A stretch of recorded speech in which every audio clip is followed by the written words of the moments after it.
మొత్తం మానవ ప్రపంచాన్ని అనేక ఇబ్బందులకు కష్టనష్టాలకు గురి చేస్తున్నటువంటి కరోనా మనల్ని కూడా పట్టిపీడిస్తూ ఉంది. ఈ రోజుకి లేటెస్ట్ దీని ప్రకారంగా మన రాష్ట్రంలో 1096 మందికి, ఇది లేటెస్ట్ అప్డేటెడ్ ఫిగర్ ఇప్పుడు ఈవినింగ్ వరకు కూడా 1096 మెంబర్స్కి ఈ కరోనా పాజిటివ్గా కనుగొనబడ్డది. ఇందులో ట్రీట్మెంట్ పూర్తి చేసుకొని 628 మంది డిశ్చార్జ్ అయ్యి వెళ్ళిపోయినారు. ఈరోజు కూడా దాదాపు 43 మంది పేషెంట్లు కూడా డిశ్చార్జ్ అయినారు. ఒక 11 మందికి పాజిటివ్గా రావడం జరిగింది. వారిని అందరినీ హాస్పిటల్లో అడ్మిట్ చేశారు. మొత్తంగా ఇప్పుడు ట్రీట్మెంట్లో మన ఆసుపత్రులలో 439 మంది మన దగ్గర ఇప్పుడు ట్రీట్మెంట్లో ఉన్నారు.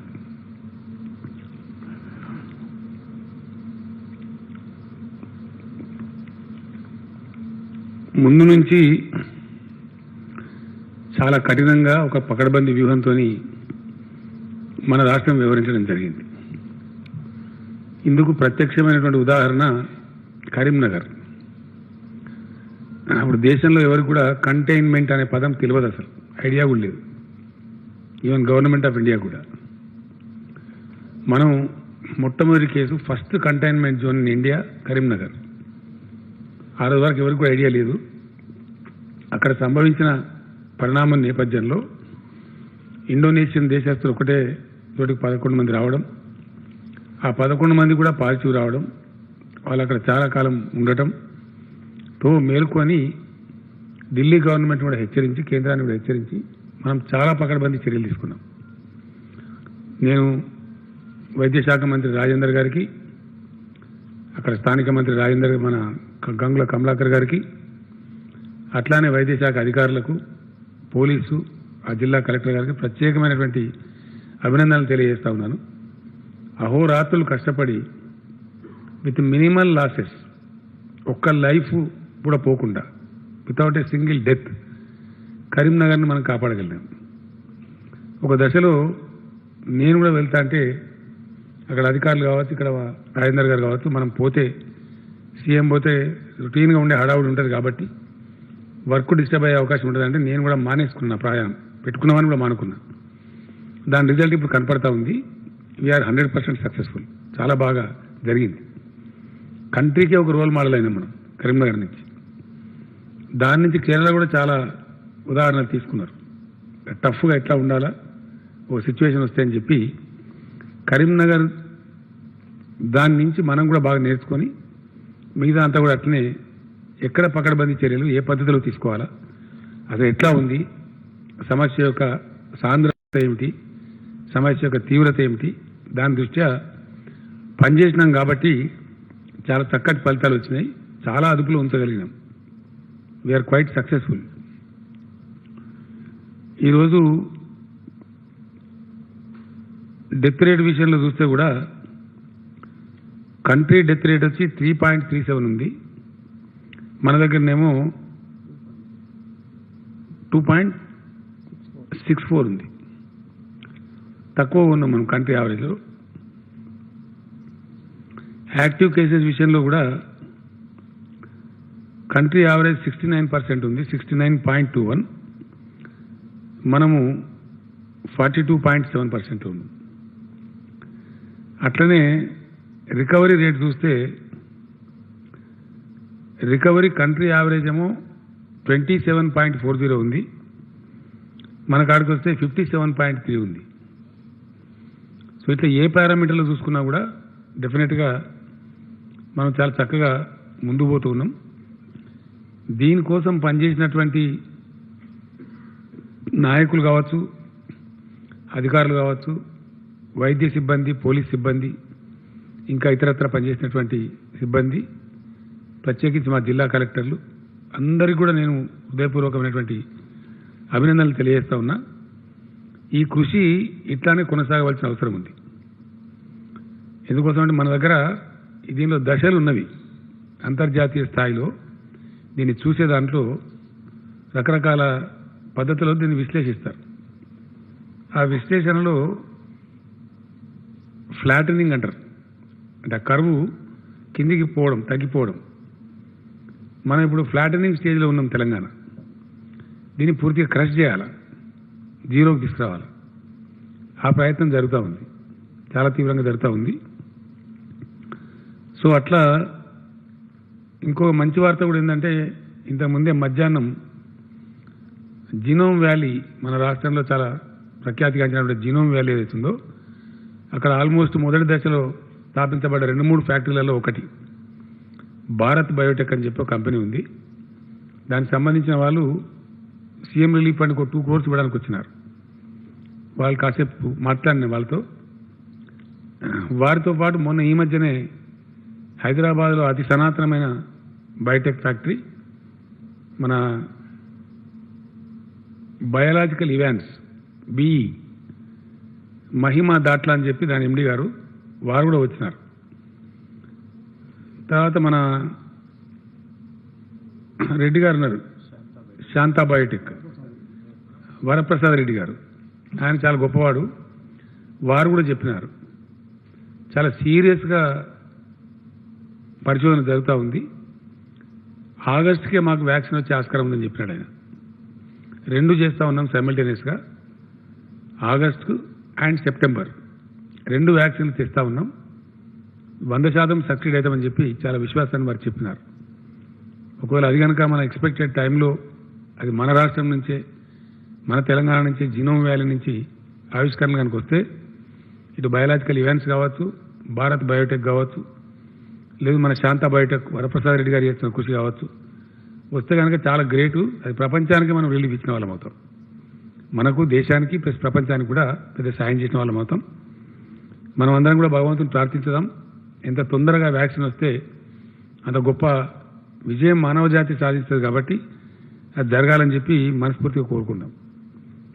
అట్లానే దీన్ని డెఫినెట్గా గట్టిగా ప్రజలు ఫాలో కావాల్సిన అవసరం ఉంది. మనం గడ్డకు పడ్డం కాకపోతే ఇంకా పూర్తిగా పడవలసిన అవసరం ఉంది.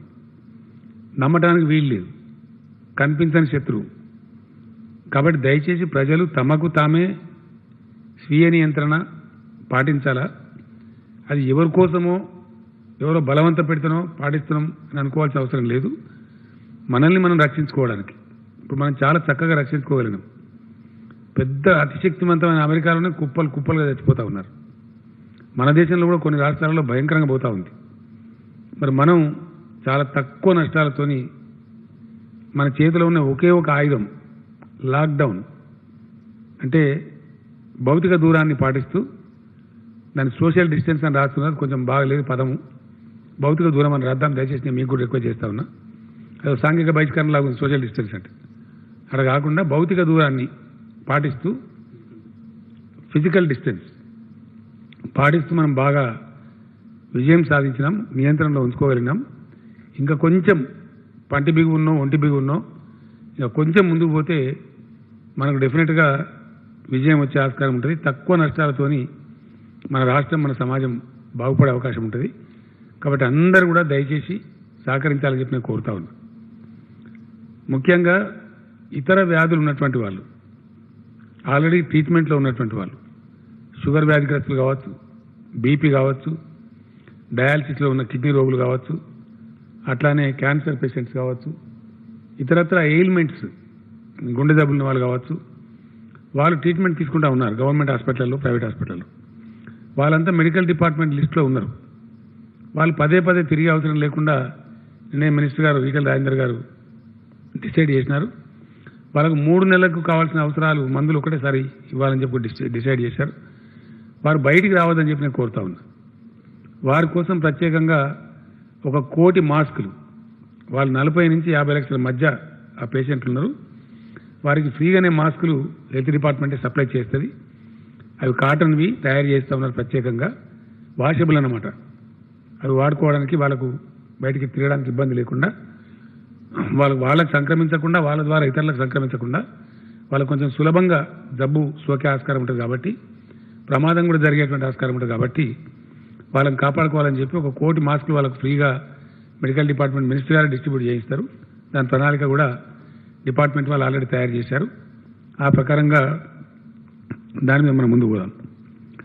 దీంట్లో మన రాష్ట్రం ఇప్పుడు కేంద్ర ప్రభుత్వం వాళ్ళు కొన్ని మార్గదర్శకాలను పాటిస్తూ కొన్ని జోన్లుగా మొత్తం దేశాన్ని విభజించినారు. Red zone, orange zone, green zone అని విభజించినారు.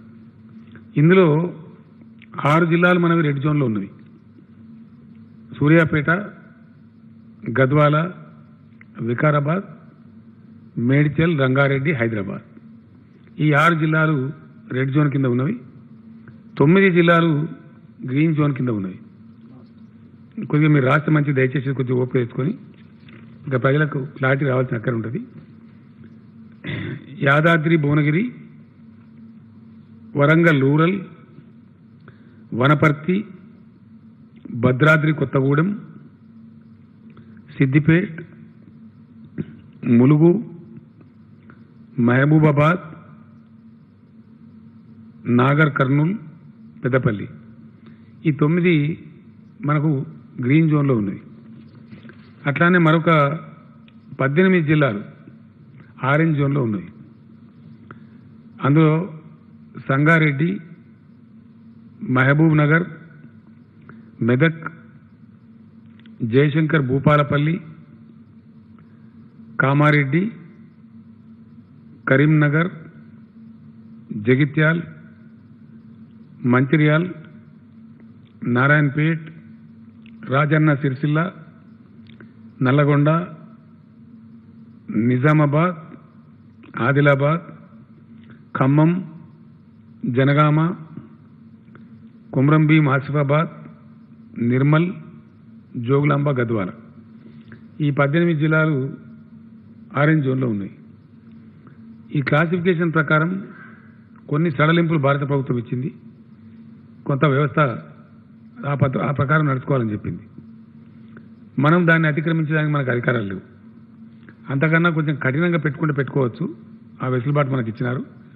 కానీ we have to follow government of India guidelines. మనం ఫాలో చేయాల్సిందే. ఎందుకంటే వాళ్లకు మనకు డిజాస్టర్ మేనేజ్మెంట్ యాక్ట్ కింద కానీ లేదా ఎపిడమిక్ కంట్రోల్ 1897 యాక్ట్ కింద కానీ సమానమైనటువంటి అధికారాలు ఇద్దరికి కూడా ఉన్నాయి. కేంద్ర ప్రభుత్వానికి, రాష్ట్ర ప్రభుత్వానికి. కేంద్రం ముందు జారీ చేసింది కాబట్టి అది మొత్తం దేశానికి వర్తిస్తుంది కాబట్టి మనం కూడా ఫాలో చేయాల్సి ఉంటుంది. ఇందులో ఒక దాదాపు 5-6 జిల్లాలు రేపటికే బహుశా గ్రీన్ జోన్లో, ఇవాళకైనా ఈ రోజుకి అవి గ్రీన్ జోన్లోకి పోతా ఉన్నాయి. కాకపోతే హెల్త్ మినిస్టర్ గారు, కేంద్ర హెల్త్ మినిస్టర్ గారు రాసి దాన్ని మళ్ళీ మార్చించారు అధికారికంగా. అట్లా మారుస్తూ ఉంటారు. ఆ ప్రకారంగా ఎప్పుడు పోతే రాజేంద్ర గారివి నెక్స్ట్ 11 డేస్లో ఈ 18 డిస్ట్రిక్ట్స్ కూడా గ్రీన్ జోన్లోకి పోతాయి. కంటైన్మెంట్ ఏరియాస్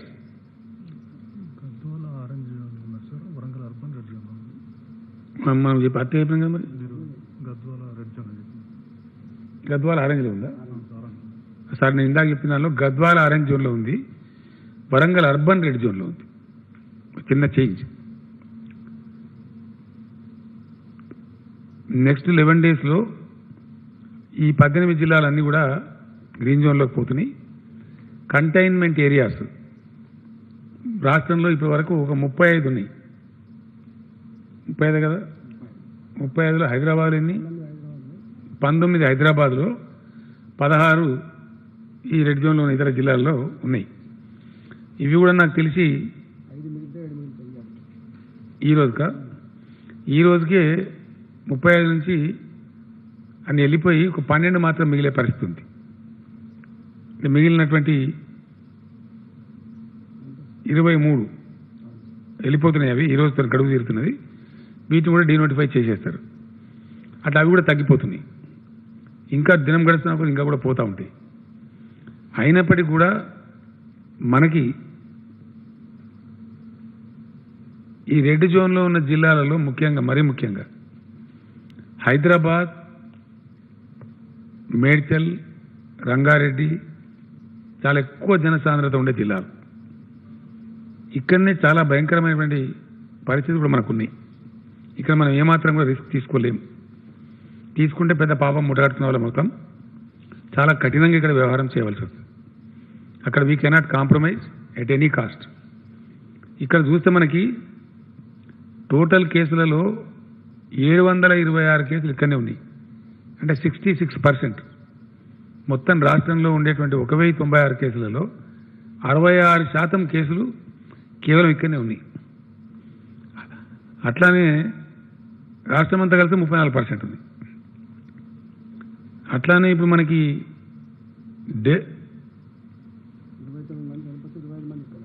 డెత్స్లో కూడా మొత్తం 29 మరణాలు సంభవిస్తే 25 మంది ఇక్కడనే చనిపోయిన వాళ్ళు, అది 86% ఇక్కడనే చనిపోయినారు.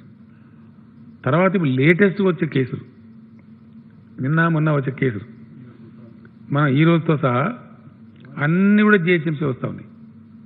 మనకి ఎక్కడ ఇప్పుడు సూర్యాపేట రెడ్ జోన్ ఉంది, అటు నుంచి రావట్లేదు.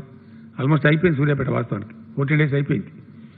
అట్లానే గద్వాల నుంచి కూడా ఆల్మోస్ట్ 0 ఉంది. నిజామాబాద్ అర్బన్ నుంచి కూడా దగ్గరికి వచ్చింది. ఆ జిల్లాలన్నీ పోతున్నాయి. వికారాబాద్ కూడా నాకు తెలిసి 2 days తర్వాత అది కూడా ఫ్రీ అయిపోతుంది. కానీ ఈ 3 జిల్లాలే ఉంటున్నాయి ప్రధానంగా. నేమ్సేక్ ఉన్నప్పటికీ సూర్యాపేట, గద్వాల, వికారాబాద్ వెళ్ళిపోతాయి ఇంకో 2-3 days. ఒకటైతే వెళ్ళిపోయింది, అలా సూర్యాపేట ఆల్రెడీ వెళ్ళిపోయింది. అది రెడ్ జోన్ నుంచి ఆరెంజ్ జోన్కి రావాలా. వికారాబాద్ కూడా పోయింది. గద్వాల ఒకటే 1 or 2 days ఉన్నట్టుంది. అంటే ఆ ప్రోటోకాల్ డేట్స్ ఏదైతుందో ఆ టైం అయిపోతూ ఉంది. అప్పుడు మిగిలేటి ఏంటి అంటే మనకి ఈవెన్ ఈ రోజు వచ్చే కేసులు, లేటెస్ట్ నిన్న మొన్న వస్తున్న కేసులు అన్నీ కూడా జిహెచ్ఎంసీ పరిధిలో ఈ 3 జిల్లాలనే వస్తున్నాయి. అత్యంత ఎక్కువ జనసాంద్రత, ప్రజలు ఎక్కువగా ఉండేది ఈ జిల్లాలో మనకు ఎక్కువ ఉంటారు. 1 కోటి జనాభా పైచీలకు ఇక్కడ ఉంటుంది. కాబట్టి ఇక్కడ ఉన్న ప్రజలు ఎవరైతే ఉన్నారో దయచేసి పూర్తి స్థాయి సహకారం చేయాలా. ఇక్కడనే కమ్యూనిటీ స్ప్రెడ్ కూడా అయ్యే అవకాశం ఉంటుంది. ముంబై చూస్తూ ఉన్నాం మనం, ఒక్కొక్క రోజుకు భయంకరంగా పెడతా ఉన్నాయి. We are worried. ఆ దుస్థితి మనకు రావద్దు. మన హైదరాబాద్ చల్లగా ఉండాలి, మంచిగా బతకాలి. మనకు చాలా ఎంక్వైరీలు వస్తూ ఉన్నాయి. పెట్టుబడులన్నీ చైనా నుంచి విడ్రా చేసుకుంటే ఇండియాకు వస్తామని, ఇండియాలో సౌత్ ఇండియాలో మెయిన్ ఫోకస్ హైదరాబాద్ మీద ఉంది. చాలా పెద్ద లాభం మనకు జరిగే అవకాశం ఉంది. ఉజ్వలమైన భవిష్యత్తు ఉండే అవకాశం ఉంది. సో అటువంటి పరిస్థితులలో హైదరాబాద్ని చాలా సేఫ్గా కాపాడుకోవాల్సిన బాధ్యత మన మీద ఉంది. 100% we have to be very strict here. మొత్తం పైన ప్రపంచవ్యాప్తంగా కూడా ఇట్లాంటి వైరస్ వచ్చినప్పుడు గత అనుభవాల దృష్ట్యా, అది స్వైన్ ఫ్లూ కావచ్చు, స్పానిష్ ఫ్లూ కావచ్చు, ఇతరత్ర సంభవించిన వైరస్లు కావచ్చు, యావత్తు వైద్య ప్రపంచం, గొప్ప శాస్త్రవేత్తలు వెలిబుచ్చుతున్నటువంటి అభిప్రాయం ఏంటంటే, ఒక 70 days సైకిల్ మనం పాస్ అయినట్టయితే, ఎక్కువ ఇబ్బందులు, ఎక్కువ ట్రాన్స్మిషన్ లేకుండా పాస్ అయినట్టయితే చాలా వరకు అది కంట్రోల్ అయ్యి మన స్వాధీనంలోకి అది వచ్చే అవకాశం ఉంటుంది. మనకు అప్పర్ హ్యాండ్ వచ్చే, మన వైద్య శాఖకు అప్పర్ హ్యాండ్ వచ్చే అవకాశం ఉంటుంది. అడప ఏదో అక్కడో కేసు వస్తే స్పొరాడిక్గా కంట్రోల్ చేసుకోవచ్చు, చాలా సులభంగా ఉంటుంది. కాబట్టి దాన్ని పాటించాలని చెప్తున్నారు. ఎట్లాగో మనం ఇంత కష్టపడ్డాం, ఇప్పుడు మొత్తం మన రాష్ట్రం అంతా ఫ్రీ అవుతా ఉంది. ఓన్లీ రాజధాని మట్టుకే ఈ 3 జిల్లాలే మనకు తేడాగా ఉన్నాయి. కాబట్టి చాలా ఖచ్చితంగా దీన్ని మనం కాపాడుకునే ప్రయత్నం జరగాలి. అందుకోసం యావత్ రాష్ట్రంలో 2 విషయాలు నేను స్పష్టంగా మనం చేస్తూ ఉన్నా. కొంతమంది కోపం రావచ్చు నా మీద, కానీ మెజారిటీ ప్రజలు నిన్న మొన్న కూడా టీవీ ఛానల్ చేస్తే ఖచ్చితంగా లాక్డౌన్ పొడిగించాలని చెప్తున్నారు. నేను చాలామందితో మాట్లాడితే వాళ్ళు అది కూడా చెప్తున్నారు. గౌరవ శాసనసభ్యులను, మంత్రివర్గ సభ్యులను, ఇలా మంత్రిమండలిలో కూడా అదే అభిప్రాయం వచ్చింది. మనం ఏదైనా తక్కువైతే బతకచ్చు, కానీ మనుషులను పొడగొట్టుకోవద్దు, ఇప్పటికి బాగున్నాం, ఇది ఇట్లే కొనసాగాలి, కఠినంగా ఉండాలని చెప్పడం జరిగింది. అందువల్ల not regard to the government of India dead line 29th May వరకు మన రాష్ట్రంలో లాక్డౌన్ పొడిగిస్తూ ఉన్నాం. ఖచ్చితంగా దాన్ని సీరియస్గా అమలు చేస్తాం. కర్ఫ్యూ, నైట్ కర్ఫ్యూ రాష్ట్రం అంతా కూడా ఉంటుంది. ఎట్ ఎనీ కాస్ట్ 7 PM తర్వాత సీరియస్ కర్ఫ్యూ ఉంటుంది. దయచేసి దాన్ని ఖచ్చితంగా మనం ఫాలో కావాలి. ఎట్టి పరిస్థితులలో 6 o'clock వరకే అందరూ కూడా పనులు ముగించుకొని, పర్చేజింగ్స్ కానీ ఇతర కార్యక్రమాలు కానీ ముగించుకొని 6 to 7 లోపల 6:15 ఇళ్లలోకి చేరుకోవాలా. లేదంటే పోలీస్ చర్యలు తీసుకుంటారు, మనకు చాలా ఇబ్బందులు వచ్చే ఆస్కారం ఉంటుంది. ఆ విషయంలో కఠినంగా ఉంటారు. దయచేసి ప్రజలు సహకరించాలని కోరుతా ఉన్నా. ఇంతకాలం మనం బాగా విజయం సాధించినాం. కాబట్టి ఇప్పుడు మనం డెఫినెట్గా దీన్ని అతిక్రమిస్తే చాలా దెబ్బలు తినేటువంటి ప్రమాదానికి పోతాం. ఎట్టి పరిస్థితుల్లో మనం ఆ లేని కష్టం కొని తెచ్చుకోవద్దు. 4 రోజులైతే ఎట్లాగో మన టెంపరేచర్స్ కూడా బాగా పెరిగిపోయినాయి. 39 డిగ్రీస్, 38 డిగ్రీస్, 40 డిగ్రీస్ పోతా ఉన్నాం. ఇంకా టెంపరేచర్స్ రైజ్ అవుతాయని కూడా చెప్తా ఉన్నారు. గొప్ప పనులు కూడా లేవు. కాబట్టి దయచేసి ప్రజలు సహకరించాలి. మంచి అదుపులో ఉంది. కొద్ది రోజులు ఒప్పుకోట్టుకుంటే చాలా విషయాల్లో మనకు మంచి విజయం వచ్చేటువంటి ఆస్కారం ఉంటుంది. ఇంకో విషయం కూడా ఈ సందర్భంలో చెప్పాల్సిన అవసరం ఉంది. ఇనీషియల్గా మన దేశానికే, తెలంగాణ కాదు, సరే కొందరు తెలుగులో లేదో అవాకులు చవాకులు పేలుతూ ఉంటారు, పెద్ద ఇష్యూ కాదు.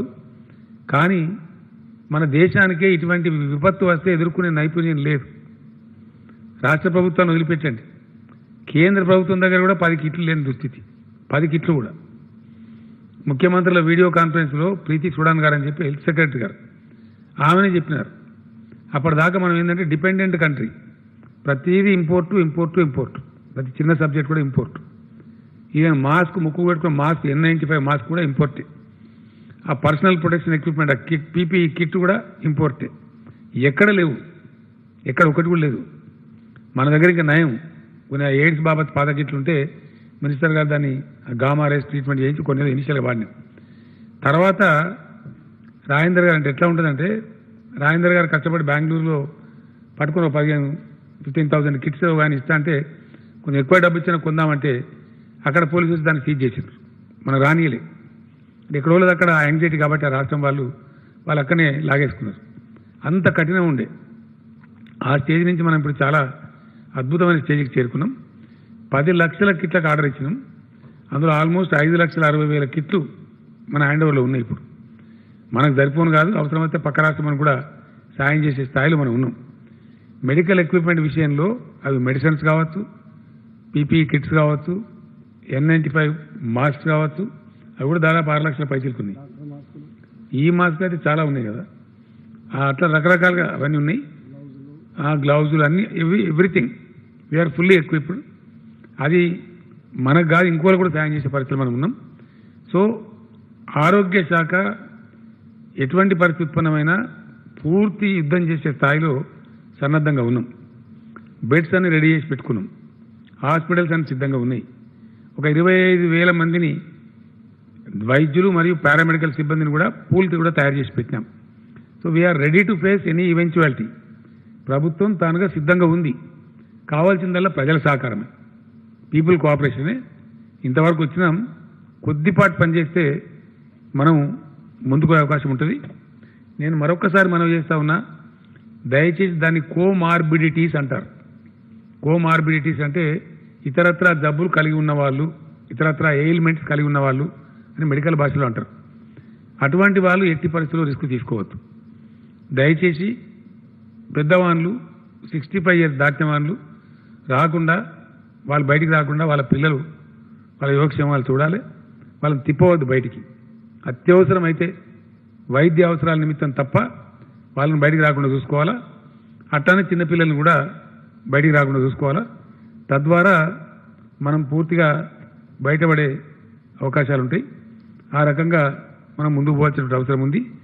దయచేసి దాన్ని స్ట్రిక్ట్గా ఫాలో అవ్వాలని చెప్పి నేను కోరుతా ఉన్నా. ఇందులో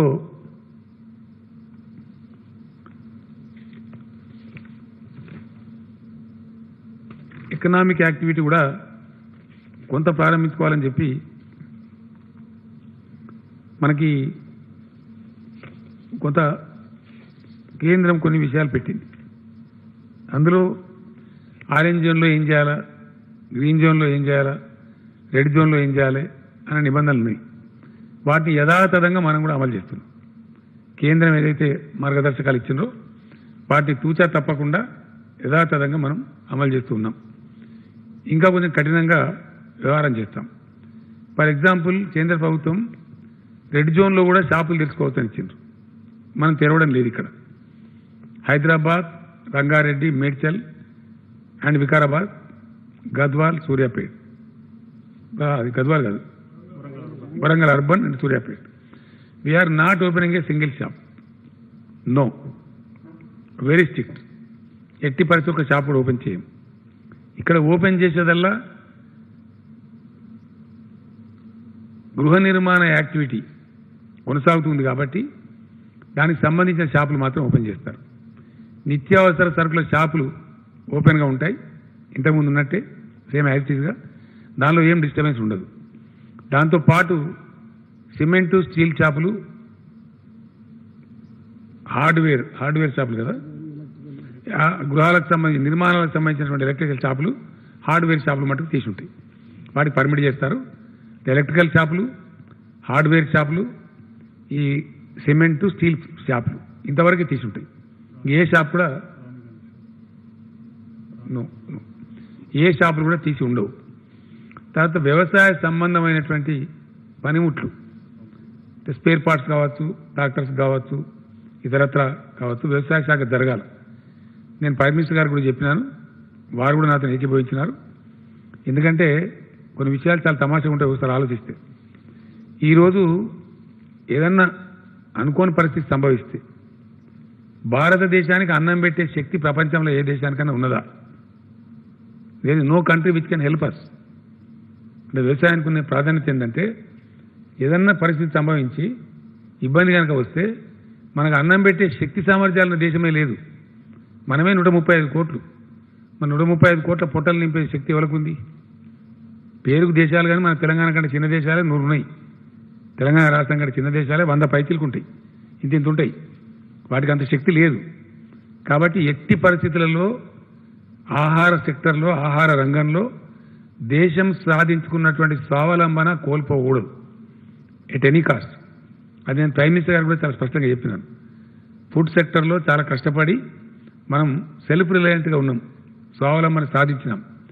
ఈ దర్జా నుంచి, ఈ స్టేటస్ నుంచి ఎట్టి పరిస్థితుల్లో దేశం వైదొలగా కూడదు. పెద్ద క్రైసిస్లో పడతాం. కరోనా కన్నా ఎక్కువ ప్రమాదం వస్తుంది. కాబట్టి వ్యవసాయ రంగ పనులు యథాతథంగా కొనసాగుతాయి. వ్యవసాయ సంబంధమైనటువంటి యంత్రాలు అవిటి కూడా స్పేర్ పార్ట్స్ అవన్నీ కూడా ఆటోమేటిక్గా ఆ షాప్స్ ఎక్కడ ఉన్నా సరే వాటికి అనుమతిస్తారు, వాటికి ప్రాబ్లం లేదు. కొన్ని షాప్స్ ఏవో సికింద్రాబాద్లో ఉన్నాయని చెప్తున్నారు, వాటికి కూడా అనుమతులు ఇస్తారు ఆయా జిల్లా కలెక్టర్ల రిక్వెస్ట్ మేరకు. కాబట్టి దానికి కూడా ప్రాబ్లం లేదు. ఆ రకంగా వ్యవసాయ పనులు, వ్యవసాయ సంబంధమైన యంత్రాలు, ఆ యంత్రాలకు సంబంధించిన స్పేర్ పార్ట్స్ ఆ షాపులు కూడా తీసి ఉంటాయి. అంటే వ్యవసాయ సంబంధమైన suppose fertiliser shops, pesticide shops, seed shops అవన్నీ కూడా తెరిచి ఉంటాయి. కాబట్టి ఆ రకంగా ఉంటాయి. ఈ యొక్క హైదరాబాద్ సిటీ వీళ్ళు నా మీద కోపానికి వస్తారు నాకు తెలుసు. But still I have no way, నాకు గత్యంతరం లేదు. కాకపోతే డాక్టర్లు, మన వైద్య అధికారులు, ఉన్నతాధికారులు వాళ్ళు చాలా పట్టుబట్టినారు. సార్ మీరు ఇంత స్ట్రిక్ట్గా అయితే వ్యవహారం చేసినారు, దయచేసి సిటీని కాపాడుకోవాలంటే ఇక్కడ సడలింపులు ఇవ్వద్దు అని వారు గట్టిగా చెప్పినారు. క్యాబినెట్ కూడా ఈరోజు అందరూ వారు డైరెక్ట్ క్యాబినెట్లో కూడా ఎక్స్ప్లెయిన్ చేసినారు కారణాలన్నీ ఏంది అనే విషయాలు చెప్పినారు. వైద్యశాఖ వారిని అభినందిస్తూ దాన్ని ఫాలో చేయాలని చెప్పి నిర్ణయించుకున్నాం. అయితే రెడ్ జోన్లో షాపులు ఓపెన్ చేసుకోవచ్చని కేంద్రం చెప్పింది, కానీ మనం ఈ జిల్లాలో ఓపెన్ చేయడం లేదు. ఈ 6 జిల్లాలు 15th వరకు చూస్తాం. 15th వరకు అనుభవాలు వస్తాయి మనకు. ఎందుకంటే నిన్న నుంచి కొంత ఇండియా ఓపెన్ అయింది. నిన్న మనం చూసినాం విచ్చలవిడిగా ఢిల్లీలో లాఠీ చార్జ్ జరగబోయింది, మద్రాసులో పోయింది, బెంగళూరులో విపరీతమైనటువంటి కుప్పలు తెప్పలుగా జనాలు వచ్చారు. ఆ విధంగా చాలా ఇబ్బంది కలిగింది. అది మంచిది కాదు, ఎట్ ఎనీ కాస్ట్ మంచిది కాదు. అట్లా వచ్చి వాళ్ళకి ఇన్ని రోజులు చేసిన తపస్సు నీళ్ళలో పోసినట్టు అయిపోతుంది, రాకూడదు. కానీ వచ్చిండ్రు. అయితే మనకి ఏంది ఇప్పుడు 15th May ఒక స్పెషల్ రివ్యూ మీటింగ్ ఉంటుంది నా స్థాయిలోనే, సీఎం లెవెల్లో. అందులో రివ్యూ చేస్తాం. ఓపెన్ చేసిన తర్వాత దేశంలో నగరాల పరిస్థితి ఏంది, బిహేవియర్ ఎట్లా ఉంది, వైరస్ బిహేవియర్ ఎట్లా ఉంది, డిపార్ట్మెంట్స్ ఏం చేస్తూ ఉన్నాయి, ప్రభుత్వాలు ఏం చేస్తూ ఉన్నాయి, మనకు ఒక గుణపాఠం వస్తుంది, మనం నేర్చుకోవడానికి అవకాశం ఉంటుంది. మన రాష్ట్రంలో కూడా గ్రీన్ జోన్లో, ఆరెంజ్ జోన్లో సడలింపులు ఇస్తూ ఉన్నాం కాబట్టి అక్కడ కూడా ఎట్లా ఉంటుందో మనకు తెలుస్తుంది. గ్రీన్ జోన్లో, ఆరెంజ్ జోన్లో మనకు కూడా కొన్ని పట్టణాలు ఉన్నాయి, అర్బన్ పట్టణాలు ఉన్నాయి. గ్రీన్ జోన్కి ఆరెంజ్ జోన్కి పెద్ద డిఫరెన్స్ లేదు, ఒకటే ఒక తేడా ఉంది. ఆటో రిక్షాలు అక్కడ నడుస్తాయి గ్రీన్ జోన్లో, ఇక్కడ నడవయి, అది ఒకటే తేడా ఉంది. మిగతా అంతా సేమ్ ఉంది ఆల్మోస్ట్. కాబట్టి ఆరెంజ్ జోన్లో, గ్రీన్ జోన్లో ఉన్నటువంటి తెలంగాణ అంతా మనం ఫ్రీ చేస్తున్నాం కాబట్టి, అంటే ఆల్మోస్ట్ 27 జిల్లాలు, 6 రెడ్ స్పాట్ తప్పితే 27 జిల్లాలో అన్ని కూడా మనం సడలింపులు ఇస్తూ ఉన్నాం. అన్ని షాపులు నడుస్తాయి అక్కడ, అంటే అన్ని షాపులు మొత్తం నడివాయి. నేను మీకు ఎక్స్ప్లెయిన్ చేస్తాను. మండల స్థాయి నుంచి రూరల్ ఏరియాలో 100% షాప్స్ తెరుస్తారు, గ్రీన్ అండ్ ఆరెంజ్ జోన్స్. మండల కేంద్రం అండ్ కింది గ్రామాలు అన్ని రకాల షాపులు 100% తెరుచుకోవచ్చును. వాళ్ళకి అభ్యంతరం లేదు, వారిని ఎవరు అభ్యంతరం పెట్టరు. From mandal head quarter down to the village. అదే మున్సిపాలిటీలు అయినప్పుడు అట్లా తెరవనివ్వరు. ఎందుకంటే మన దగ్గర సపోజ్ నల్గొండ జిల్లా ప్రకాశం బజార్ ఉంటుంది, అన్ని షాప్స్ ఉంటాయి, ఈ పక్క ఆ పక్క, షాప్ పక్క షాప్ ఉంటుంది. అప్పుడు ఈ భౌతిక దూరం పాటించడం కష్టమవుతుంది. షాపులో పనిచేసే వాళ్ళు కూడా కుప్పలు తెప్పలు వస్తారు, ఎక్కువ మంది వచ్చి మన టౌన్స్ అన్నీ అట్లే ఉంటాయి మన తెలంగాణలో. కాబట్టి టౌన్స్, మున్సిపల్ టౌన్స్ ఏవైతున్నాయో వాటిలలో ఓన్లీ 50% షాప్సే తెరుస్తారు. అది మున్సిపల్ కమిషనర్లకు ఆదేశాలు ఇస్తున్నాం, అర్బన్ సెక్రటరీ గారు ఇస్తూ ఉన్నారు.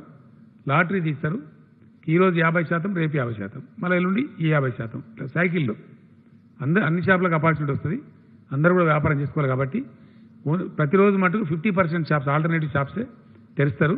సో దట్ రష్ రాదు, కొంతమంది సేఫ్గా ఉండే ఆస్కారం ఉంటుంది. అనుభవాన్ని బట్టి చూసుకుంటాం. అక్కడ డిస్టెన్స్ పాటించాలి. నేను కొద్దిగా మొండి, అందరికి తెలుసు. డిస్టెన్స్ కింది చేస్తే తెల్లారే బ్యాన్ చేస్తాం. కాబట్టి ప్రజలు కానీ షాపుల వాళ్ళు కానీ ఈ సదవకాశాన్ని పొడగొట్టుకోవద్దు. చెప్పింది కదా అని చెప్పి మళ్ళీ కుప్పలు వస్తే చూసుకుంటే కూర్చోము. మీడియా రిపోర్ట్ చేస్తుంది, ఎలక్ట్రానిక్ మీడియా గ్యారంటీ రిపోర్ట్ చేస్తుంది, మాకు అన్నీ తెలుస్తూనే ఉంటాయి. కాబట్టి ఊరుకునే పరిస్థితి ఉండదు. మీరుగా మీడియా వాళ్ళని నేను ప్రార్థిస్తున్నా, ఎక్కడన్నా మరీ అన్రూలీ ఉంటే దయచేసి వెంటనే రిపోర్ట్ చేయండి, తగిన చర్యలు కూడా తీసుకుందాం. మీ సహకారం కావాలని, మీడియా సహకారం కూడా నేను కోరుతా ఉన్నా. షాపులు ఉదయం 10 గంటల నుంచి 6 గంటల వరకు తెరిచి ఉంచుతారు. మార్నింగ్ 10 to 6, 7 నుంచి కర్ఫ్యూ. కాబట్టి నేను మళ్ళీ ఒకసారి చెప్తున్నా, no confusion. Night time curfew entire స్టేట్లో ఉంటుంది, మొత్తం రాష్ట్రంలో ఉంటుంది. ఈ జిల్లా లేదు, ఆ జిల్లా లేదు, గ్రీన్ లేదు, రెడ్ లేదు, అన్ని జిల్లాలలో 33 జిల్లాలలో 7 గంటల నుంచి ఉదయం 6 గంటల వరకు కర్ఫ్యూ ఉంటుంది. తప్పకుండా ఉదయం 6 నుంచి వాళ్ళ కార్యకలాపాలు ప్రారంభించుకోవచ్చు. ఆ రకంగా షాపులు మట్టుకు వ్యాపార కార్యకలాపాలు 10 o'clock నుంచి తెరుచుకోవచ్చు. మళ్ళా ఒకసారి నేను చెప్తున్నా, గ్రామీణ ప్రాంతంలో 100% షాపులు తెరుచుకోవచ్చు. దట్ ఈజ్ మండలం టు విలేజ్, మండల కేంద్రం టు విలేజ్. మున్సిపల్ టౌన్స్లో మట్టుకు 50% షాప్స్కి అనుమతిస్తారు. అది వీరికి వారికి అని పక్షపాతం ఉండదు. మున్సిపల్ కమిషనర్లు వెంటనే రేపే లాటరీస్ తీసి వాళ్ళకి చెప్పేస్తారు. ఆ ప్రక్రియ అయిపోగానే వాళ్ళ షాపులు తెచ్చుకోవచ్చు, వాళ్ళు నడుచుకోవచ్చు. ఈరోజు కొందరికి వస్తుంది, రేపు కొందరికి వస్తుంది, మళ్ళీ ఎల్లుండి వాళ్ళకి వస్తుంది. సైకిలే కాబట్టి పెద్ద ఇబ్బంది లేదు. కాబట్టి అన్ని షాపులకు అవకాశం వస్తుంది. కన్స్ట్రక్షన్ పనులు చేసుకోవచ్చు, వాటికి ఇబ్బంది లేదని చెప్పినాం. వాటికి సంబంధించిన షాప్స్ కూడా ఉంటాయి. ఆ రకంగా ఉంటాయి. ఈ పద్ధతులలో మనం ముందుకు పోవాలి. ఇది మన వైద్యులు, విజ్ఞులు అందరూ కూడా చెప్పింది. కాబట్టి ఆ ప్రకారం పోతే ఎక్కువ శాతం మనం కాపాడుకునేటువంటి అవకాశం ఉంటుంది. కాబట్టి దయచేసి ఆ ప్రకారంగా ముందుకు పోవాలి. తర్వాత ఏవైతే మిగతా మార్గదర్శకాలని మీరు చూసిన నిన్న మొన్న పేపర్లలో ప్రజలు కూడా చూసినారు. సేమ్ కేంద్రం ఏదైతే ఇచ్చిందో అదే ప్రకారంగా మనం ముందుకు పోతాం. ప్రైవేట్ ఆఫీసులు 1/3% తోని ఆర్డర్ చేసుకోవచ్చు. గవర్నమెంట్ కార్యాలయాన్ని పనిచేస్తాయి. ఇందులో స్టాంప్స్ అండ్ రిజిస్ట్రేషన్ శాఖ 100% పనిచేస్తుంది. దానికి ఏం మినహాయింపు లేదు. అది ఇక్కడున్నా అక్కడున్నా ఎక్కడున్నా కూడా మన కొంత రాష్ట్రానికి ఆదాయం తెచ్చేది కాబట్టి 100% అవి పనిచేస్తాయి. రేపటి నుంచి భూముల అమ్మకాలు, కొనుగోళ్లు యథాతథంగా చేసుకోవచ్చును. అక్కడ కూడా కరోనా నిబంధనలు పాటించాలి. భౌతిక దూరం పాటించే విధంగా సబ్ రిజిస్ట్రార్ కార్యాలయాలు, సంబంధిత అధికారులు చర్యలు తీసుకోవాలి. ఆ ప్రకారంగా రిజిస్ట్రేషన్ మట్టుకు రేపటి నుంచి కంప్లీట్గా వస్తుంది. ఇసుక మైనింగ్ కూడా రేపటి నుంచి ప్రారంభిస్తారు, రేపటి నుంచే. ఎందుకంటే కన్స్ట్రక్షన్ జరగాలంటే ఇసుక అవసరం ఉంటుంది కాబట్టి అవి జరగాల్సిన అవసరం ఉంటుంది. అట్లానే ఆర్టీఏ ఆఫీసులు, రవాణా రంగానికి సంబంధించిన ఆఫీసులు అంతటా కూడా పనిచేసుకోవచ్చు. దానికి రెడ్ జోన్ కూడా లేదు, అక్కడ పనిచేసుకోవచ్చు వాళ్ళు. మొత్తం వాహనాల యొక్క రిజిస్ట్రేషన్లు అవన్నీ యథాతథంగా అమలు చేయబడతాయి. దానిలో ఎటువంటి ఆంక్షలు లేవు. ఆ రకంగా పనిచేసుకోవచ్చు. ఇవి కూడా జరుగుతూ ఉంటాయి. అయితే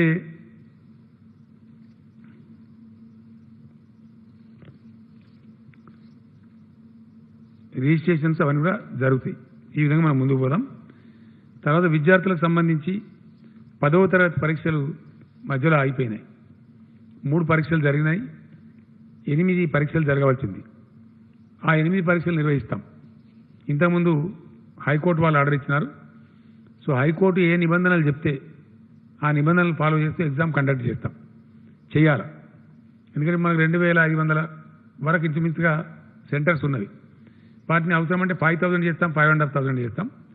తక్కువ విద్యార్థులు ఒక హాల్లో 15-20 మంది మాత్రమే విద్యార్థులు ఉండేటట్టు, ఈ భౌతిక దూరం పాటించేటట్టు, హాల్స్ అన్నీ శానిటైజ్ చేసేటట్టు, అట్లానే ఆ పిల్లలకు వాళ్లకు శానిటైజేషన్ కానీ మాస్కులు కానీ ఇవన్నీ ప్రొవైడ్ చేసి విద్యాశాఖ మంత్రి గారు స్టెప్స్ తీసుకుంటారు. ఆ రకంగా క్యాబినెట్ ఈరోజు డిసైడ్ చేసి మన అడ్వకేట్ జనరల్ గారికి ఆదేశాలు ఇచ్చింది. ఇమీడియట్గా కోర్టులో అప్లై చేయమని చెప్పినాం. సీజే గారు ముందు అప్లై చేసి పర్మిషన్ తీసుకోమన్నాం. కోర్టు కూడా మాకు పర్మిషన్ ఇస్తుందని చెప్పి భావిస్తూ ఉన్నాం. వెంటనే తీసుకొని ఇక్కడ పిల్లలు టెన్షన్లో ఉన్నారు పాపం వాళ్ళు, పిల్లల తల్లిదండ్రులు కూడా అన్ని జాగ్రత్తలు, వాళ్ళకు ఆర్టీసీ బస్సులు ఏర్పాటు చేస్తాం, తీసుకుపోతాం, తీసుకొస్తాం. ధనవంతుల పిల్లలు ఉంటే స్పెషల్ పాసులు వాళ్ళ కార్లకు కూడా ఇస్తాం. ఇవన్నీ ఏమేమి జాగ్రత్తలు తీసుకొని ఇటువంటి ఇబ్బందులు లేకుండా ఎస్ఎస్సి పరీక్షలు కూడా కోవిడ్ నిబంధనలు పాటిస్తూ ఖచ్చితంగా మే నెలలోనే కంప్లీట్ చేస్తాం. ఎందుకంటే దాని నుంచి చాలా సిలబస్లు అన్నీ అడ్వాన్స్ అయి ఉంటాయి, ఆధారపడి ఉంటాయి. ఇంటర్మీడియట్ కానీ అడ్మిషన్స్ కానీ వివిధ వ్యవహారం అంతా ఉంటుంది. ఇంటర్మీడియట్ పరీక్షలు అయిపోయినాయి. ఈరోజు ఆదేశాలు ఇచ్చినాం ఎడ్యుకేషన్ సెక్రటరీ గారికి. దాని ఇన్విజిలేషన్ పేపర్లు దిద్దే కార్యక్రమం, దాన్ని ఏమంటారు వాల్యుయేషన్, ఆ పేపర్లు దిద్దే కార్యక్రమం కూడా కాలేజీలోకి వెళ్ళి చాలు కదా, బయటకు వచ్చి మర్చిపోయాను.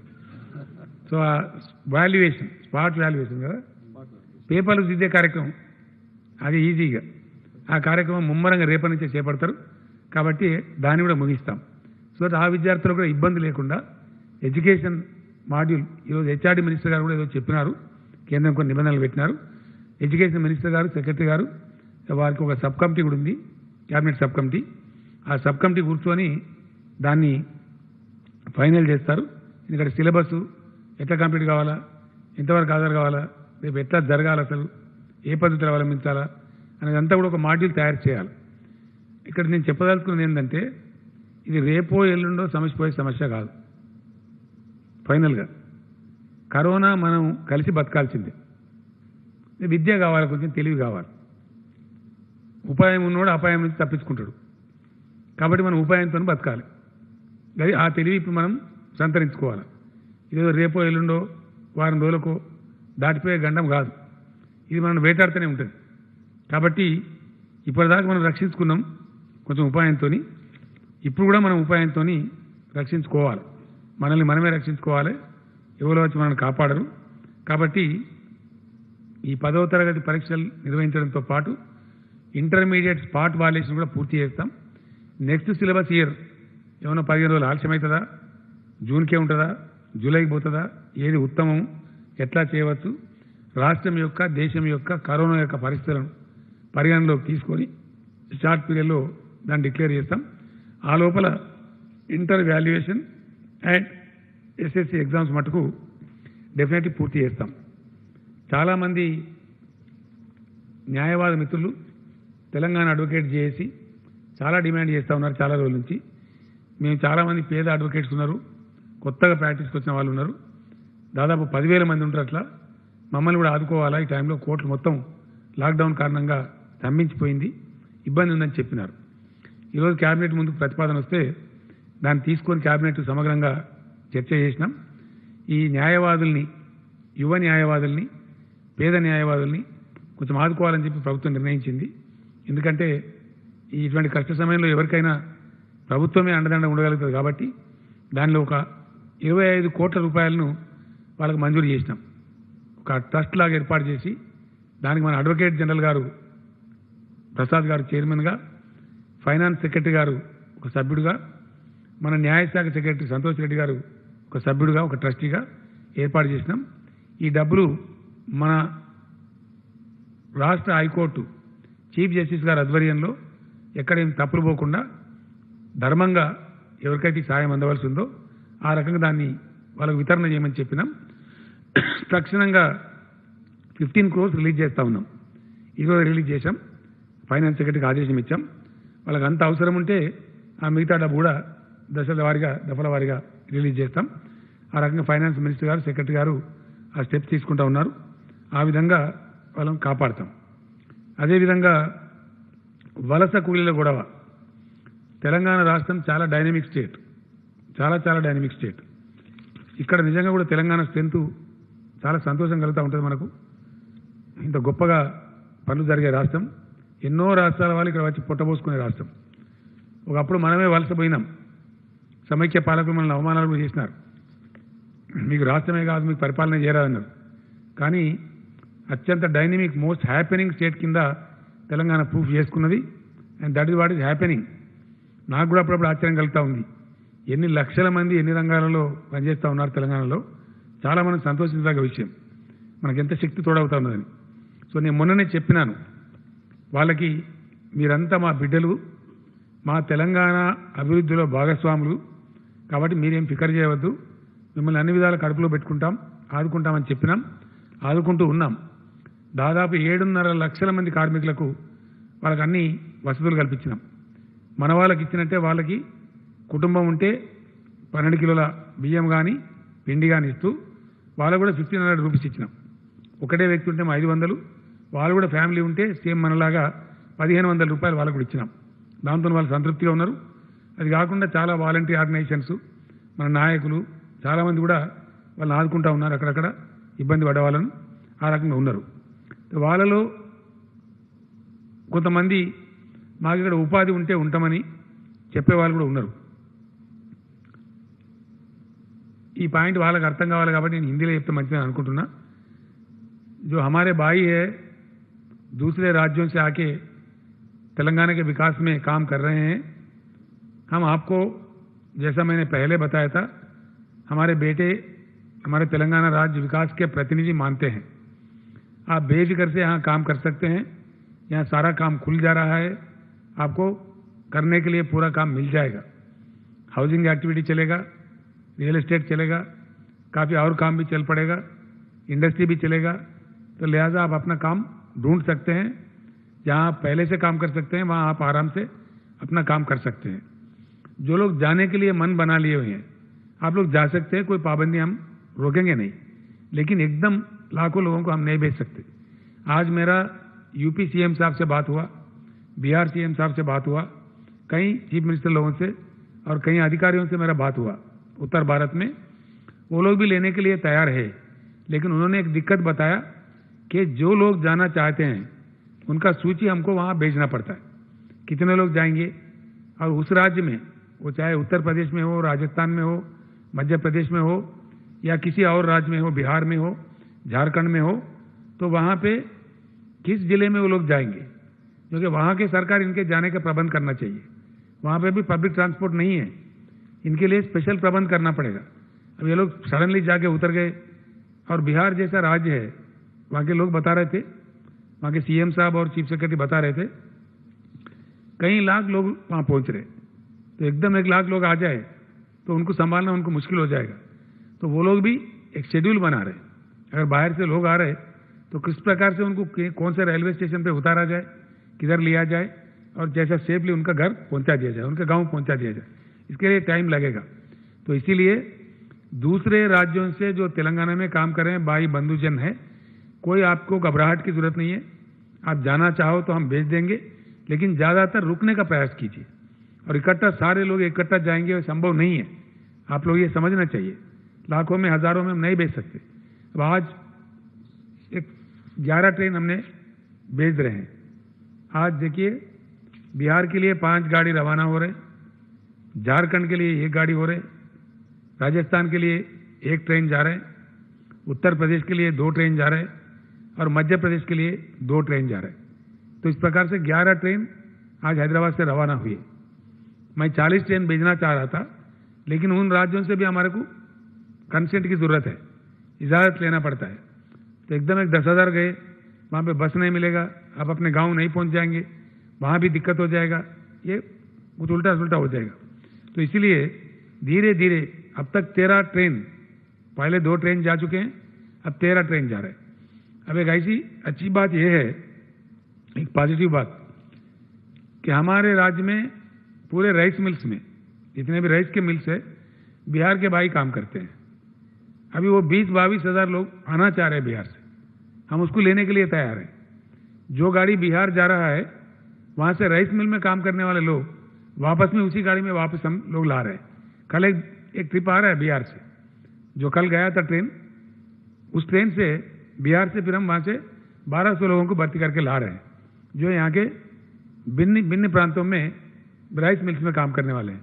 इस प्रकार से 20-25 हज़ार लोग आ भी रहे हैं, सिर्फ जाने वाले नहीं, काम के लिए आने वाले भी हैं। हम लोग समझते हैं अभी थोड़ा आप पीड़ा उठा रहे हैं, पीड़ा से गुजर रहे हैं, लिहाजा आप अपना घर जाना चाहते हैं तो एकदम हम भेज नहीं पाएंगे। आप रजिस्ट्रेशन करवा लीजिए, हम आपको भेजने का प्रयास धीरे धीरे करेंगे, स्टेप बाय स्टेप करेंगे। वो इस प्रकार का हमें वहाँ से मिलना पड़ता है, उनका अनुमति लेके हम आपको भेजेंगे ताकि आप सेफ जा सकते। और हमें पूरी जानकारी ये भी है कि आप वापस फिर से तेलंगाना राज्य में आएंगे, आपको यहाँ खाना मिलता है, पेट भर के हाथ भर के काम भी मिलता है, हर चीज़ में मिलता है, तो आप लोग कहीं नहीं जाएंगे, फिर काम करने के लिए आएंगे। तो इसलिए आप लोगों को कोई घबराहट की जरूरत नहीं है, हम धीरे धीरे आपको भेजते जाएंगे, लिहाजा आप कोई फिक्र करने की जरूरत नहीं है। आप रह सकते हैं, अगर रहना चाहे, कोई दिक्कत हो 100 को डायल कीजिए, वहाँ के अधिकारी से मिलिए, वहाँ के एमएलए से मिलिए, हमारे मंत्री जी से मिल लीजिए, आपको पूरा हम कर सकते हैं। अभी जो कर रहे हैं फंक्शन हॉल्स में हम काम इंतजाम कर रहे हैं, हर लिहाज से कर रहे हैं, वो आप जानते उस बात को, उसी प्रकार से आपके साथ रवैया होगा। आप कोई घबराहट ना करें, परेशान ना हो, कोई ऐसी चीज़ की जरूरत नहीं है। దీని తర్వాత వ్యవసాయం తెలంగాణలో ఇప్పుడు జరుగుతుండేది రైతు రాజ్యమే। ఎందుకంటే భారతదేశ చరిత్రలో ఎప్పుడు కూడా ఇండియన్ హిస్టరీలో never before in the history and never after also రైతులు పండించే మొత్తం ధాన్యాన్ని కొన్న ప్రభుత్వమే లేదు ఇప్పటికీ, ఎంటైర్ ఫుడ్ గ్రెయిన్స్। నేను కూడా 40 ఏళ్ళ నుంచి రాజకీయాల్లో ఉన్నా, మొత్తం దేశంలో యావత్తు దేశంలో ఏ రాష్ట్రంలో కూడా ఎప్పుడు కూడా మొత్తం ధాన్యాన్ని కొనలేదు। అది వాళ్ళ ఊర్లకే వెళ్ళి కొన్నటువంటి సందర్భం లేదు। మద్దతు ధర ఇచ్చి 100% ధాన్యానికి మద్దతు ధర ఇచ్చి కొన్న సందర్భం కూడా లేదు। ఇప్పుడు ఒకటి ఇండియాలో అనేక పార్టీలు పరిపాలించే ప్రభుత్వాలని, కాంగ్రెస్ పాలిత రాష్ట్రాలని, బీజేపీ పాలిత రాష్ట్రాలని, సిపిఎం పరిపాలిత రాష్ట్రాలని, ఇంకా అనేక రాష్ట్రాలని, ఏ రాష్ట్రంలో కొంటలేరు ఇప్పుడు। No state is buying in India, only Telangana state కొంటున్నది। కాబట్టి రైతులు కూడా కొంచెం సంయమనం పాటించుకోవాలి। ఇప్పుడు పనికి మాలిన వాడు, తలమాసిన వాడు ఏదో చెప్తాడు, అటువంటి దాంతో పరేషాన్ బేజారు కావద్దు। ఆ డ్రామాలలో, రాజకీయ డ్రామాలలో మీరు ఇరుక్కోవద్దు, ఇరుక్కుంటే మీరే నష్టపోతారు। ప్రభుత్వానికి చికాకు కల్పిస్తే ప్రభుత్వం వదిలేసిందనుకో, ఎవరు కొంటారు అప్పుడు? నా నియోజకవర్గంలోనే గజ్వేల్లో ఒక ఆయన మక్కలు బండిని మక్కలు తీసుకొని మార్కెట్కి పోయిండు, 800 రూపాయలకు అక్కడ ఇచ్చిపోని చెప్పిండు, నీకు ఇష్టం ఉంటే లేకపోతే లేదని చెప్పిండు। కారణం ఏంది? రైతులు కూడా గమనించుకోవాలి। ఈరోజు బీహార్ నుంచి మక్కలు తెలంగాణకు వస్తూ ఉంది, ఛత్తీస్గఢ్ నుంచి వస్తూ ఉంది, చాలా చోట్ల నుంచి వస్తూ ఉంది, చాలా తక్కువ ధరకే వాళ్ళు ఇచ్చిపోయే పరిస్థితులు ఉన్నారు। మేము 1100కే ఇస్తామని వాళ్ళు చెప్తున్నారు। అటువంటిప్పుడు వ్యాపారులు కానీ ఇంకోళ్ళు కానీ అవే కొనుక్కుంటారు। అందువల్ల మా రైతులను కాపాడుకోవాలి అనే ఉద్దేశంతో మేము ఇలా 100% కొంటా ఉన్నాం। ఇంకొక వెరైటీ ఏంటంటే చాలా స్పెషల్గా కందులు 100% కొన్నాం, శనగలు 100% కొన్నాం, పజ్జొన్నలు కొన్నాం, సన్ఫ్లవర్ కొంటున్నాం, వరి ధాన్యం కొంటున్నాం, మక్క ధాన్యం కొంటున్నాం। ఇండియన్ హిస్టరీలో భారతదేశ చరిత్రలో ఇన్ని పంటలు ఏకమొత్తంగా కొనే ప్రభుత్వం అసలు లేనే లేదు। ఇప్పుడు రైట్ నౌ ఇప్పుడు కూడా ఇండియాలో ఎక్కడ కొంటలేరు, కొనరు కూడా, ఆ సాహసం చేయరు, మాట్లాడతారు కానీ చెయ్యరు। మన పక్కకి మనం అంటుకొని ఉండే ఛత్తీస్గఢ్, అక్కడ కాంగ్రెస్ గవర్నమెంట్ ఉంది, వీళ్ళు డంబాచారాలు చెప్పిండ్రు। ఏం చెప్పిండ్రు? రాహుల్ గాంధీ స్వయంగా ప్రకటించిండు జీవోల్ని మా దగ్గర, నిన్న మన కరీంనగర్ కూడా మాట్లాడి కాంగ్రెస్ లీడర్ 2500 రూపాయలు మద్దతు ధర ఇస్తాం వరకు అని చెప్పారు, 2500। ఇలా 800, 1000 రూపాయలకు కొంటున్నారు, సిగ్గుచేటు। అది ఎకరానికి 15 క్వింటల్లే ఆకునేది కూడా, కడమ వాళ్ళ కర్మానికి వదిలేస్తున్నారు। వదిలేస్తే వచ్చి వాళ్ళు మన ములుగులు అమ్ముతున్నారు, మన భూపాలపల్లికి వస్తున్నారు, ఛత్తీస్గఢ్ రాష్ట్రం వాళ్ళు। అక్కడ కాంగ్రెస్ పార్టీ ఇంకో డంబాచారం చెప్పింది, 2 లక్షల రుణం ఏకబిగిన మాఫీ చేస్తామన్నారు। ఇది వరకు దిక్కు లేదు. ఏక బిగిన లేదు, 2 బిగిన లేవు. మాఫీ చేయలే. మధ్యప్రదేశ్లో నరికింది ఆడ చేయలే, పంజాబ్లో నరికింది ఆడ చేయలే, ఛత్తీస్గఢ్ చెప్పింది అక్కడ చేయలే, రాజస్థాన్లో చెప్పింది అక్కడ చేయలే. ఇది వీళ్ళ తర్వాయి. వీళ్ళు సిగ్గు లేకుండా ఇక్కడ దీక్షలు పడతారు. వీళ్ళని చూసి గోల్మాల్ అవుతారు. 7,000 సెంటర్లలో 7,000 పైచిల్ సెంటర్లలో ధాన్యం కొంటున్నారు. ఎన్ని చోట్ల వీళ్ళు చేసేది? కొంతమంది తాలుగాలు పోయి తాలు ఉన్నదని, కొంతమంది తలమాసిన వాళ్ళు పోయి ఇంకేదో ఉన్నదని మాట్లాడతారు. అంటే ఈ రాష్ట్రంలో ఒక చిల్లర రాజకీయం, చీప్ పాలిటిక్స్ అలవాటైంది. బతుకమ్మ చీరలు పంచితే తగలబెడతారు, పక్కకు పొల్లు పోసి దాన్ని తగలబెడతారు. అంటే ఏమన్నట్టు అది? ఎవడన్నా మెడ మీద తలకాయ ఉండే రైతు ధాన్యం తగలబెడతారండి? 7,000 సెంటర్లలో ఎంతమంది తగలబెడుతున్నారు? 5 లక్షల మంది రైతుల దగ్గర ఉన్నాం ఇప్పుడు ధాన్యం. 5,60,000 మంది రైతుల దగ్గర కొన్నాం ఇప్పటికీ. అందులో ఈ తగలబెట్టే విధవలు ఎంతమంది? వాళ్ళు ఎందుకు తగలబెట్టాలా? ఇంకోటి ఏంటంటే, ఇంత పెద్ద పాలసీ తీసుకొని 35,000 కోట్ల రూపాయల గ్యారంటీ ఇచ్చి ఈ క్లిష్ట సమయంలో ప్రభుత్వం 100% ధాన్యం కొనే పద్ధతి పెద్దదా పాలసీ? ఈ చిల్లరగాడు కూడా వచ్చి చెప్పే పద్ధతి పెద్దదా? రైతాంగం ఆలోచించాలి. ఇలా వాళ్ళకుండే చిల్లర రాజకీయానికి వస్తారు. మన భవిష్యత్తు నిలగొట్టుకుందామా? ఆలోచన చేసుకోవాలి. ఇట్లా ఇండియాలో ఎక్కడైనా కొంటున్నారా? ఉందా ఏ స్టేట్లోనన్నా? కాబట్టి వీడోడో చిల్లర రాజకీయాల కోసం వస్తే రైతులు దానికి ట్రాప్ కావద్దు, అయితే దెబ్బతింటారు. మేము మా కమిట్మెంట్ ఉంది. ఎస్, చెప్పినామంటే 100% చేసి తీరుతాం, 100% చేస్తాం. కొన్ని పేపర్లు రాస్తున్నాయి, రైతు బంధు అందరికి ఇస్తారా? 100% ఇస్తాం. తగ్గిస్తారా? ఎక్కిస్తారా? ఎట్టి పరిస్థితులు ఎక్కియం. కేసీఆర్ బతికున్నంత వరకు, టీఆర్ఎస్ ప్రభుత్వం ఈ రాష్ట్రంలో ఉన్నంత వరకు రైతు బంధు కార్యక్రమం యథాతథంగా కొనసాగుతుంది. No change at all. పేపర్లు కూడా దయచేసి రాయకండి. మీ టైం వేస్ట్ చేసుకోకండి, మీ ఇంకు వేస్ట్ చేసుకోకండి. I'm making the government policy very clear. ₹1 కూడా తగ్గిస్తాం. రైతు బంధు యథాతథంగా కొనసాగిస్తాం. వర్షాకాలం పంటకు కూడా 7,000 కోట్ల రూపాయలు బాజాప్తా ఇస్తాం. వాళ్ళకి పంటకు అందేటట్టు మంచిగా ఇస్తాం. అదేవిధంగా అసెంబ్లీలో బడ్జెట్ స్పీచ్ సందర్భంలో ఫైనాన్స్ మినిస్టర్ గారు ప్రకటించినారు, 25,000 వరకు రుణమున్న వాళ్ళందరికీ ఒకటే స్టోక్లో మాఫీ చేస్తామని. అది 5.5 లక్షల మంది రైతులకు లాభం జరుగుతుంది. దానికి కావాల్సిన 1,200 కోట్ల రూపాయలు రేపే రిలీజ్ చేస్తా ఉన్నాం. ఫ్రమ్ టుమారో ఆన్వర్డ్స్ 2-3 రోజుల్లో వాళ్ళ బ్యాంకులో జమ అయిపోతే చెక్కులు, రైతులకు ఎటువంటి ఇబ్బంది లేదు. అది కూడా ఒక 5.5 లక్షల మంది రైతులకు వాళ్ళకు అద్భుతంగా అందుతుంది. అదేవిధంగా అదెంత? 1,198 crores. Tomorrow itself we are releasing. Finance minister గారు రేపు కూర్చుని రిలీజ్ చేస్తూ ఉన్నారు. ఆ ప్రకారంగా ఇట్ ఈజ్ అవర్ కమిట్మెంట్. తెలంగాణలో ఉండేది రైతు రాజ్యం, చిల్లరగాల రాజ్యం లేదు.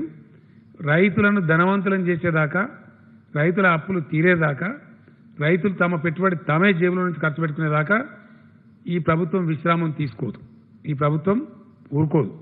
కాబట్టి ఉచిత కరెంటు కూడా 24 గంటల ఉచిత కరెంట్ ఇచ్చే ఒకటే ఒక రాష్ట్రం ఇండియాలో తెలంగాణ. ఏ రాష్ట్రంలో కూడా ఇయ్యరు. రైతులకు ఉచిత కరెంట్ ఇచ్చేది 3 రాష్ట్రాలని. అందులో మద్రాసు అంటే తమిళనాడు, ఏపీ, తెలంగాణ. కర్ణాటక కూడా ఇస్తారు ఈ మధ్య అని చెప్పిన, నాకు కరెక్ట్ ఇన్ఫర్మేషన్ లేదు. 8 hours బట్ ఫ్రీయా? Total free పవరా?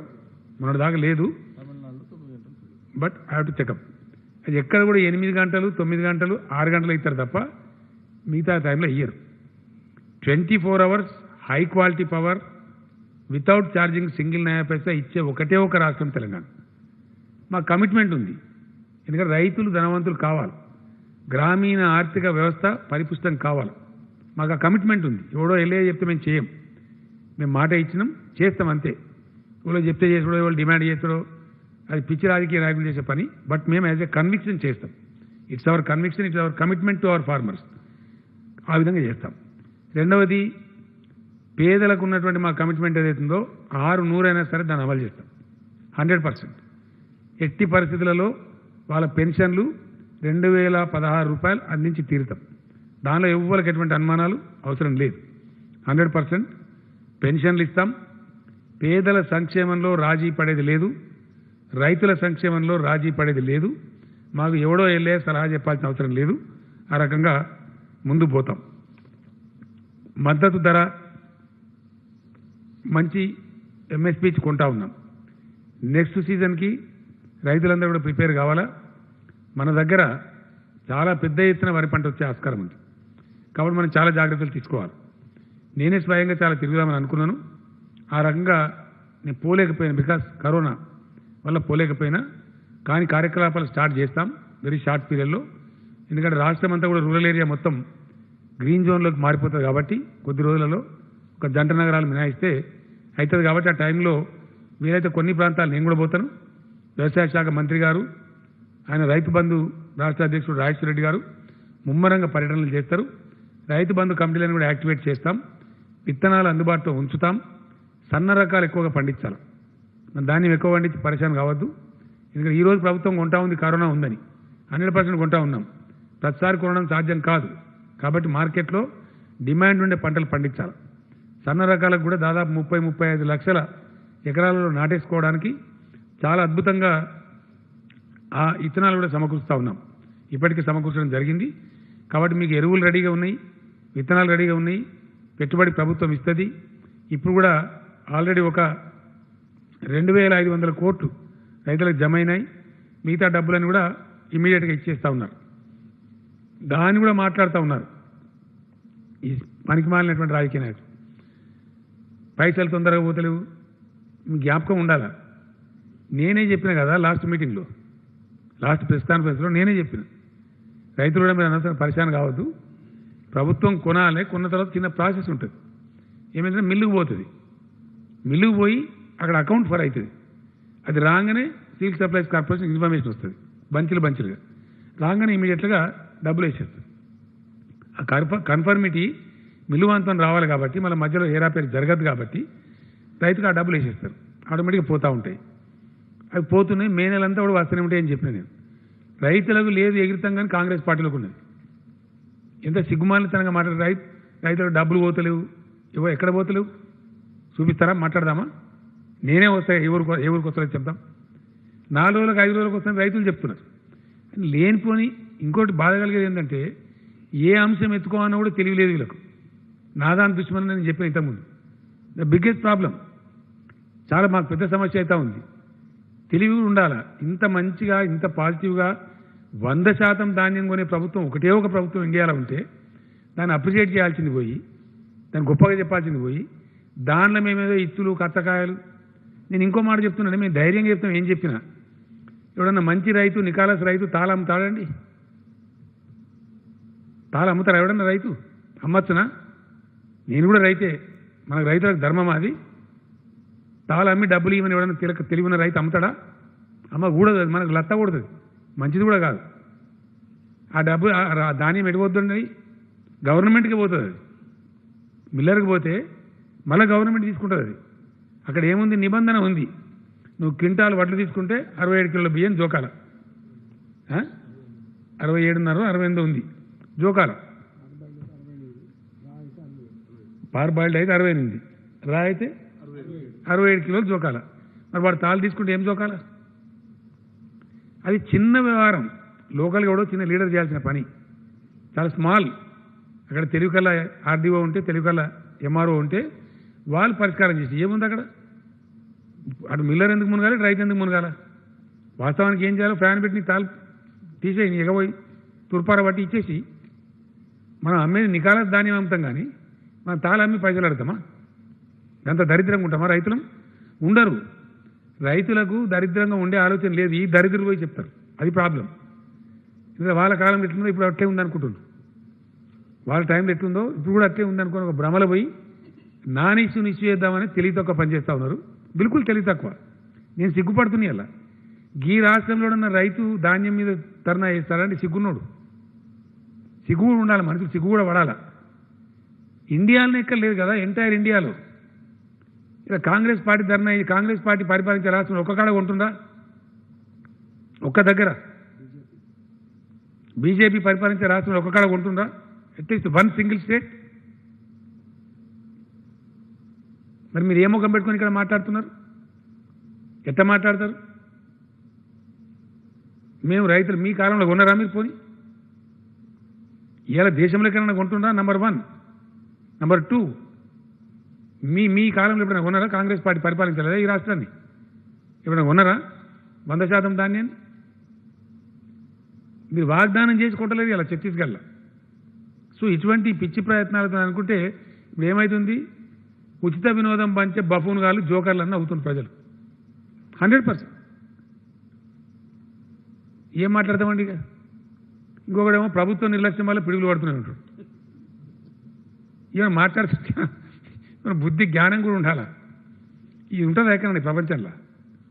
గట్లుంటుందా? ఇంత పాజిటివ్ గవర్నమెంటు, ఇంత ఫార్మర్ ఫ్రెండ్లీ గవర్నమెంటు ఇక్కడ ఉన్నాయండి. ఇండియాలో రైతు బీమా ఉందా? ఎంటైర్ ఇండియాలో ఎక్కడైనా రైతు బీమా ఉందా? మొత్తం దేశంలో? సింపుల్ క్వశ్చన్, దానికి ఆన్సర్ చెప్పండి ముందు. రైతు బంధు, తెలంగాణలో ఇచ్చే రైతు బంధు ఎక్కడైనా ఉందా? 24 గంటలు పవర్ సప్లై ఉచిత కరెంట్ ఉందా? ఇవన్నీ బట్టియేనా? ఇవన్నీ ఉన్న రాష్ట్రంలో మీరు జోకర్ గారు లెక్క మాట్లాడి మిమ్మల్ని బఫూన్ అనకపోతే ఏమంటారు? డెఫినెట్లీ 100% అంటాం. ఎందుకంటే మీ చిల్లర రాజకీయాలు ఇంకేమైనా చేయండి, వ్యవసాయ విధానంలో చేయకండి. మాకు కమిట్మెంట్ ఉంది. ఎస్, మేము గొర్రెలు పంపిణీ చేస్తామని చేసినాం. ఇలా 2.5 కోట్ల గొర్రెలు తెలంగాణలో. మత్స్యకారులను పెంచుతామని చెప్పి పెంచినాం, వాళ్ళ ఆదాయం పెంచినాం పాజిటివ్లీ. ఏ ఊళ్ళో పోయి అడిగినా చెప్తారు. ఇలా 20 కిలోల చేపలు పట్టుకొని దుంకుతున్నారు మత్స్యకారులు. హ్యాపీగా ఇంకా పెంచుతాం వాళ్ళని. 100% మా లక్ష్యం. తెలంగాణ ఉద్యమ సమయంలో మేమే అనేక ఊళ్ళలో ఏడ్చినాం, మేమే కన్నీరు గార్చినాం. మహబూబ్నగర్లో నేను ఏడ్చిన అడిగడలు పోయి మేము బాధపడ్డాం. ఆ దుఃఖం మాకు తెలుసు. కాబట్టి తెలంగాణ పల్లెలు ఆర్థికంగా సౌష్ఠవం కావాలి. ఎట్ ఎనీ కాస్ట్ తెలంగాణ గ్రామీణ ఆర్థిక వ్యవస్థ పూర్తి స్థాయి పటిష్టం కావాలి. ఈరోజు పెన్షన్లు తీసుకునే తల్లులు కొంతమంది డొనేషన్లు ఇస్తున్నారు అక్కడక్కడ, మాకు మిగిలినాయి అని చెప్పి చాలా గొప్పగా ముందుకు వస్తున్నారు. ఎందువల్ల? వాళ్ళ దగ్గర ఉన్నాయి.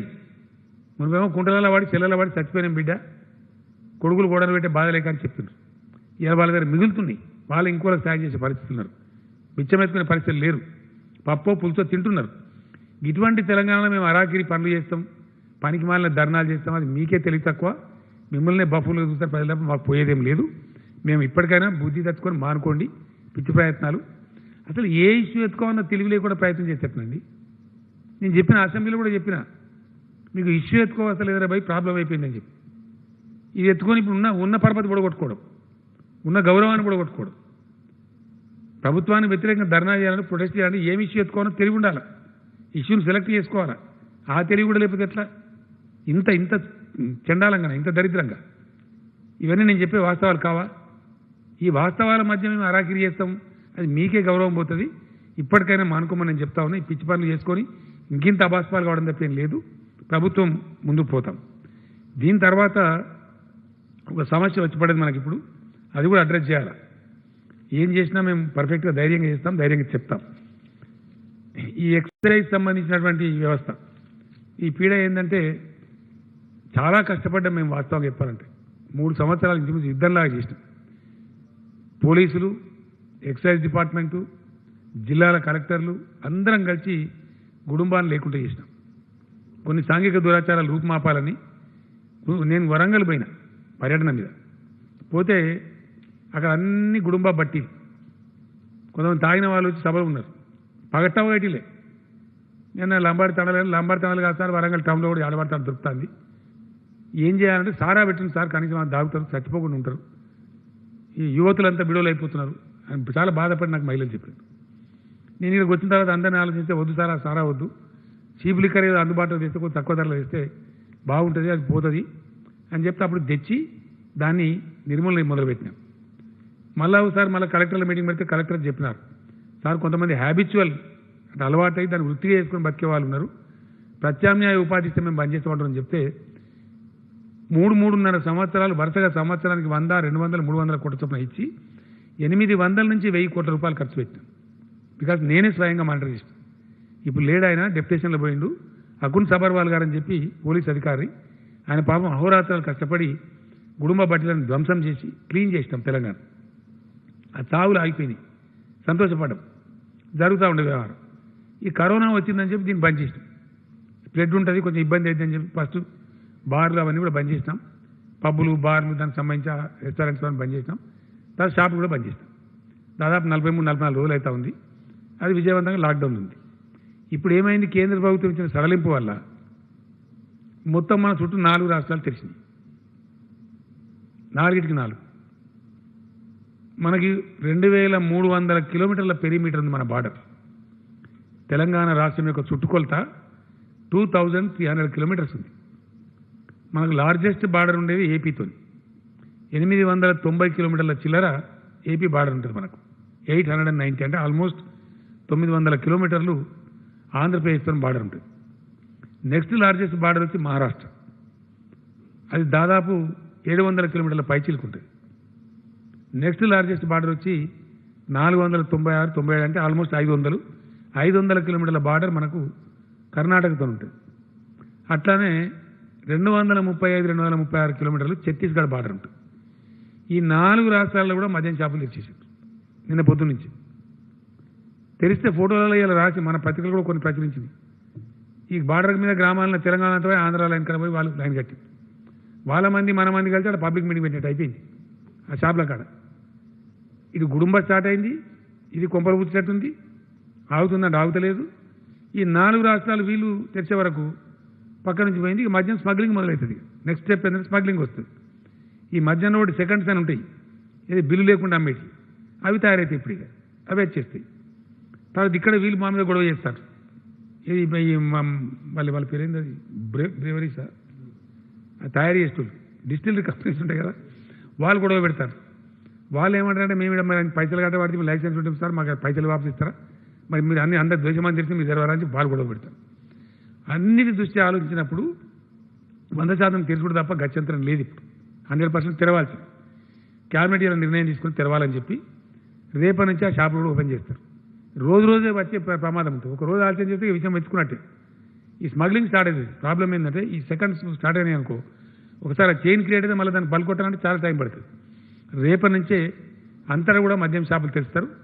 ఈ రెడ్ జోన్ జిల్లాలో కూడా తెస్తారు. కాకపోతే ఏంది, ఇక్కడ ఒక 15 షాపులు మాత్రం తెరవరు. కంటైన్మెంట్ జోన్స్లో 15 షాప్స్ ఉన్నాయి. మన దగ్గర 2000 ఉన్నాయి సార్, కాదు తక్కువనే, 2300 చిల్లర ఉన్నాయి. 2200 చిల్లర చెప్పిండు. 2200 ఆడ షాప్స్ ఉన్నాయి. అందులో ఒక 15 షాప్స్ మాత్రం తెరవరు, మిగిలిన షాపులను తెస్తారు. కానీ బార్లు, పబ్బులు, క్లబ్బులు నో, ఇటన్నీ కాస్త వాటిని అనుమతించారు. ఈ మద్యం ధరలు కూడా కొద్దిగా పెంచుతూ ఉన్నాం. 16% పెంచుతాం యావరేజ్గా. అది ఏం లెక్కన చేసిన ఇంతకుముందు కదా, తక్కువ అది ఒక స్లాబ్ తక్కువ రేట్ ఉండేటి ఉంటే చీప్ లిక్కర్ అంటారు దాని మీద 11% పెంచుతారు. మిగిలిన వాడి మీద కొద్దిగా ఎక్కువ పెంచి ధనవంతుల దగ్గర ఎక్కువ తీసుకుంటారు. దాని ఉన్నదేంటి ఇక దాచిపెట్టి ముసుగుల కుదిరాటది. పేదలు తాగే దాని మీద 11% ఉంటుంది.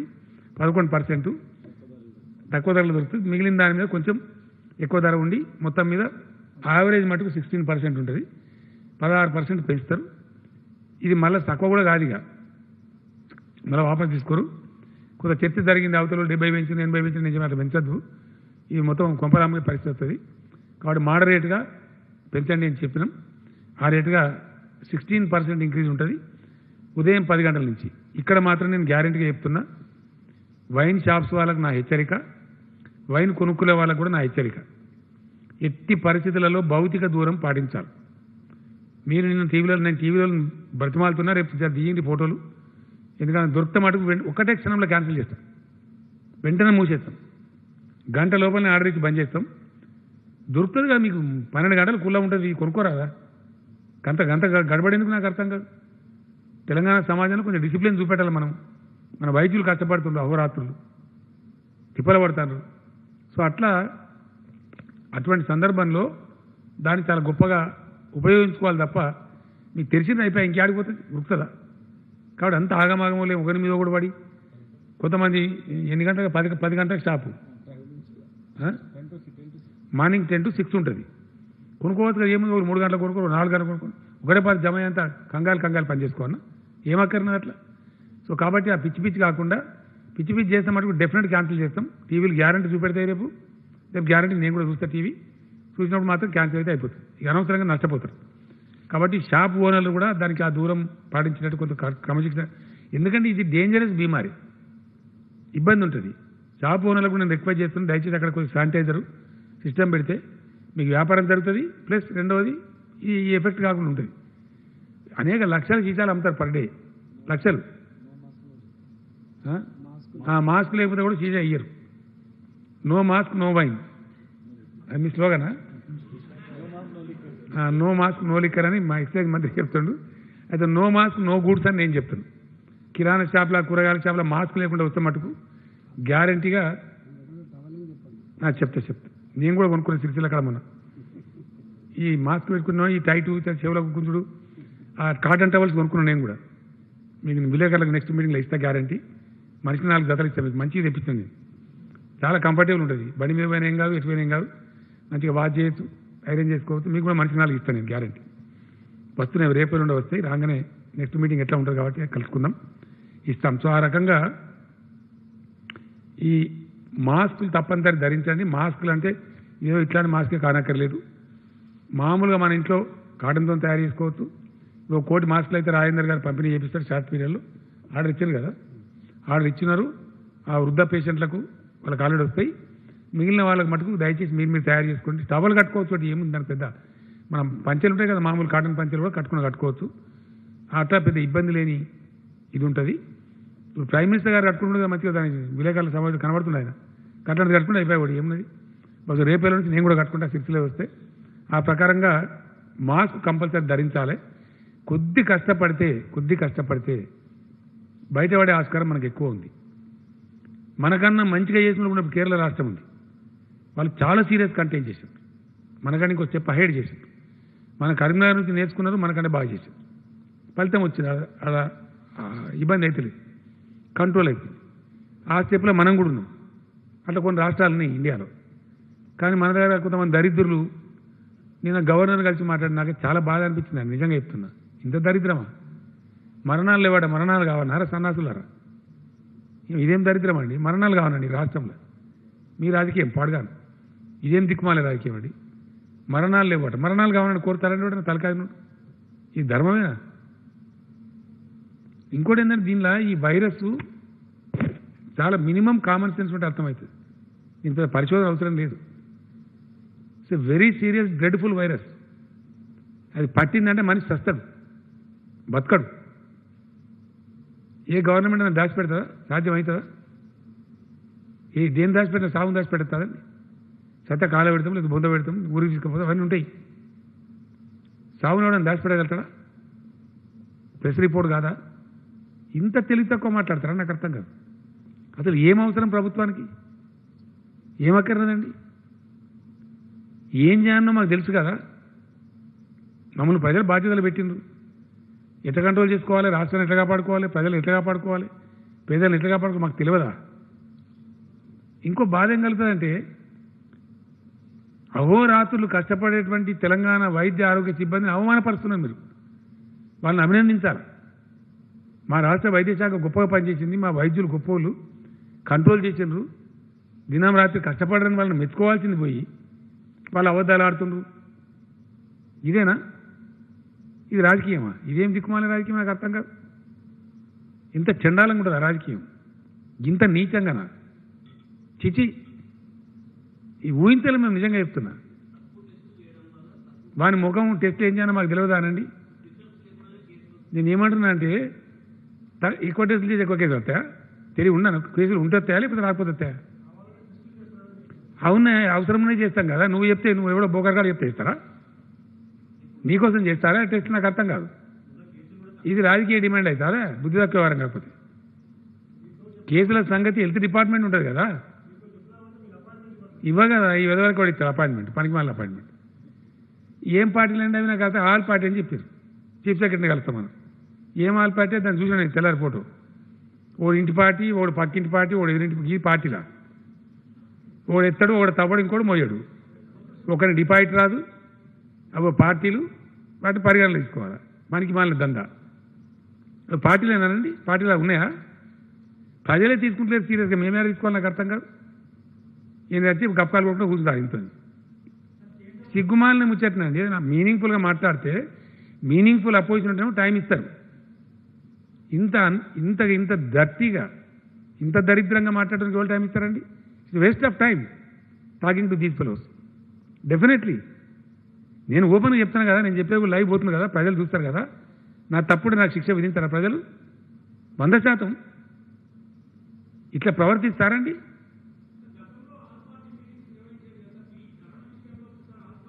నేను ఈ చాలా రోజులు బంద్ చేసి వీళ్ళ వెదచాతలు చూసి చాలా రోజులు కదా పెడతలేదు. నేను అర్థవంతంగా లేవు కాబట్టి అర్థవంతమైన ఆరోపణలు నిర్మాణాత్మకమైన చర్చలు ఉంటే మాట్లాడతారు.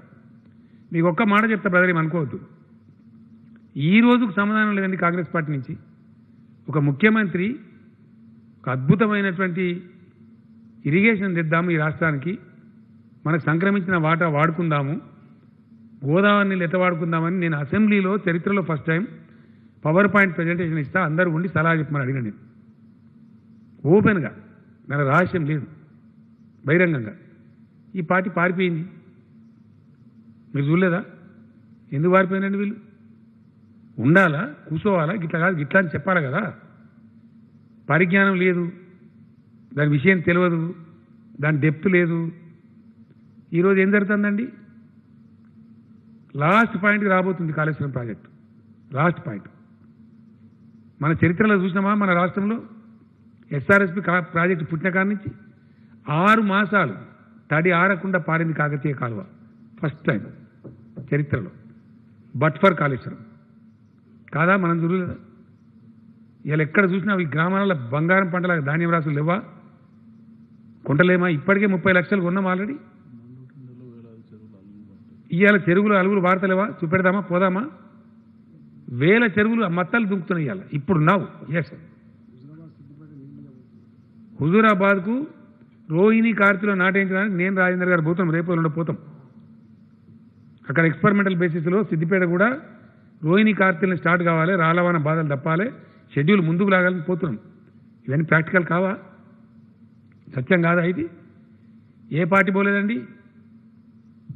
ఈ పార్టీలు పోలే. మల్లన్న సార్ కాడ ధర్నాకు, కొండపోచమ్మ సార్ కాడ ధర్నాకు పోలే. వీళ్ళు రైతులను మిస్గైడ్ చేయలే, డిస్టార్షన్ చేయలే, గోలివాడ కాడ పోయి ధర్నాలు చేయలే, గోదావరి ఒడ్డుకు పోయి కూర్చోలే. వీళ్ళంతా పెద్దపల్లి కలెక్టరేట్లో కుర్చీలు ఎదుర్కొట్టి గుండాగిరి చేయలే.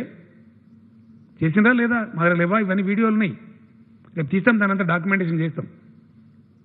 రేపు నీళ్ళ సందర్భం వచ్చినప్పుడు, గోదావరి జలాలు వచ్చినప్పుడు వాటిని డాక్యుమెంట్ చేసి ప్రజల ముందు పెడతాం. వీళ్ళు పార్టీలా? వీళ్ళ ఆల్ పార్టీ, వీళ్ళకి సంస్కారం ఉంది. వీళ్ళతో మేము మాట్లాడాలంటే గప్పాలు కొట్టుకుంటాం. నిర్మాణాత్మకంగా వ్యవహారం చేస్తే, పద్ధతిగా మాట్లాడితే, సలహా ఇస్తే ఓకే. కానీ పనికిమాలినవి చేసి అడ్డం పొడుగు మాట్లాడి ఇష్టం వచ్చిన ఆరోపణలు చేస్తాం. ఇష్టం వచ్చినట్టు చేస్తారండి. నీచంగా మాట్లాడతాం. ఇంత నేను చెప్పేది అబద్ధమా? ఎంత గరీజ్ మాట్లాడతారండి, నాకు అర్థం కాదు. మేము బాధాప్తా ఎన్నికలు పోయిన 7 నెలల మా కాలాన్ని రద్దు చేసుకుని, శాసనసభ రద్దు చేసి 3/4 మెజార్టీతో గెలిచినాం. ఈవీఎంలు గోల్మాల్ చేసిన మాట్లాడతారు. మరి తర్వాత అన్ని వరుసబట్టి బ్యాలెటే. మున్సిపల్ ఎన్నికలు, జడ్పీ ఎన్నికలు, ప్రతి ఒక్కటి బ్యాలెటే. కోఆపరేటివ్ ఎన్నికలు మరి అక్కడ ఎందుకు ఓడిపోతుంది? 32 జిల్లా పరిషత్ ఒక్కటి రావద్దా మీ ముఖానికి? ఒక్కటి. మిమ్మల్ని ప్రజలు తిరస్కరిస్తాను. దాన్ని ఏం సంస్కరించుకోవానో, ఏం బుద్ధి తెచ్చుకోవానో ఆలోచించుకోకుండా అదే మేము ఇక అడ్డం పొడుగు మాట్లాడతామంటే ఇదే గతి మీకు అవుతుంది డెఫినెట్గా.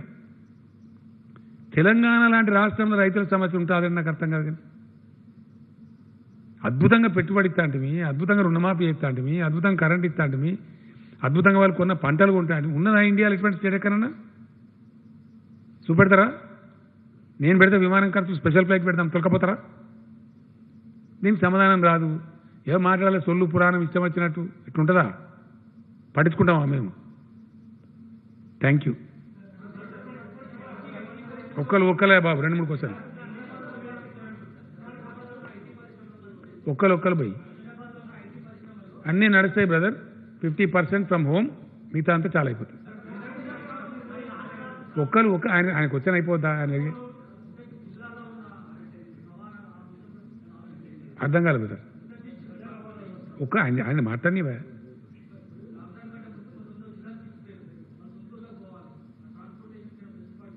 మొట్టమొదటి చెప్పినాం మేము, ఎవరికి ఇటువంటి ఇబ్బంది ఉన్నా లాస్ట్ ప్రెస్ కాన్ఫరెన్స్లో నేను చెప్పిన డయల్ 100.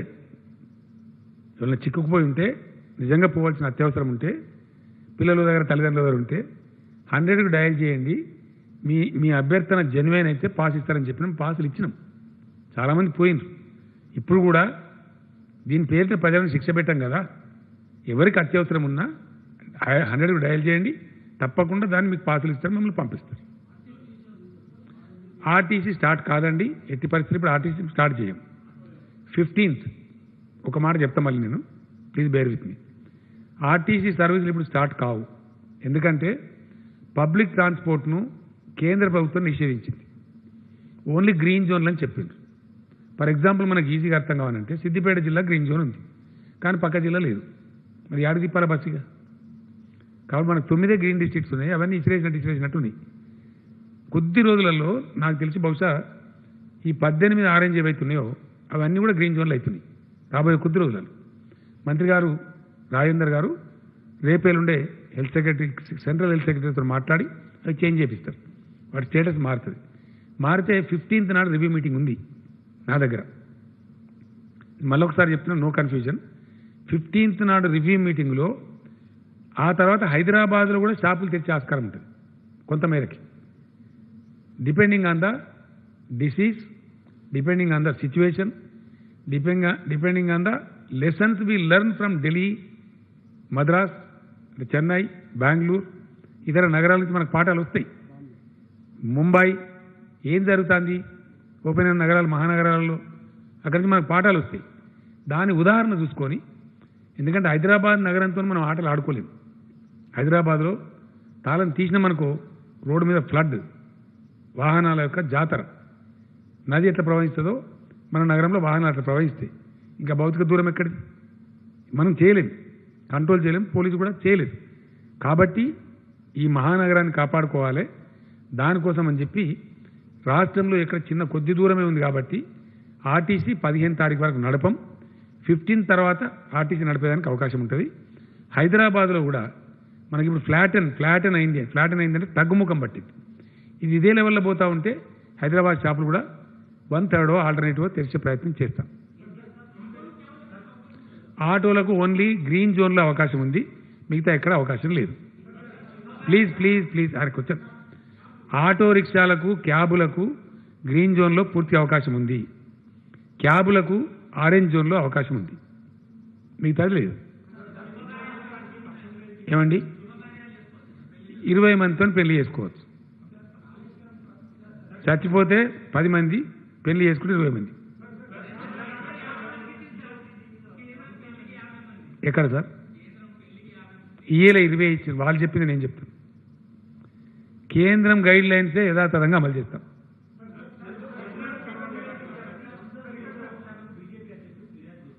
ఏందండి వాళ్ళ గురించి నేను మాట్లాడండి. No comments please.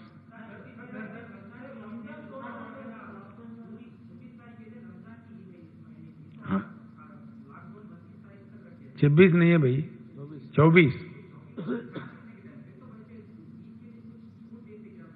नहीं देते, इस समय नहीं दे रहे. खरीदी तो बिल्कुल, गले तो मिलना नहीं चाहिए ना. शेक हैंड भी नहीं देना चाहिए, गले भी नहीं मिलना चाहिए, ईदगाह पे नहीं जाना चाहिए, तराबियां भी घर में पढ़ना चाहिए. मैं माफी चाहता हूं हमारे मुसलमान भाइयों से या किसी भाई से भी. No religious congregations are allowed. No political meetings are allowed. No rallies will be allowed. All that is banned by Government of India and that will continue in Telangana.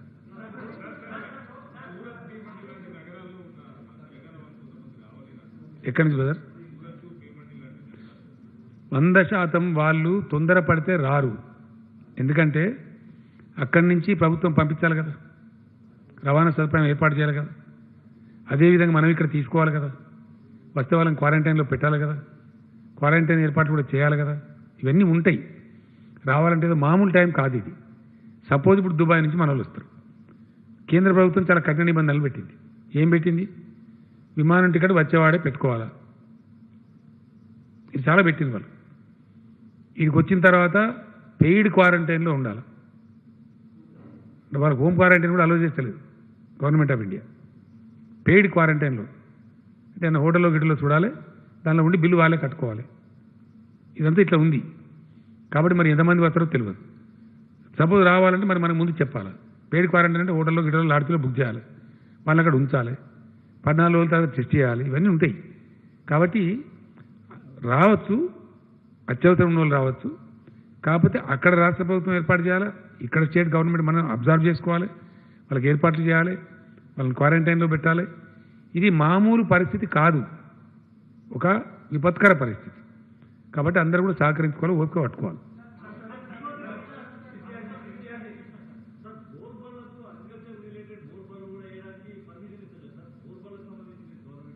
నాకు తెలిసి బోర్లు వేసే అవసరమే ఉండకపోవచ్చు. ఎక్కడ ఉంటే స్పెషల్ ఉంటే చెప్పండి, చేపిద్దాం.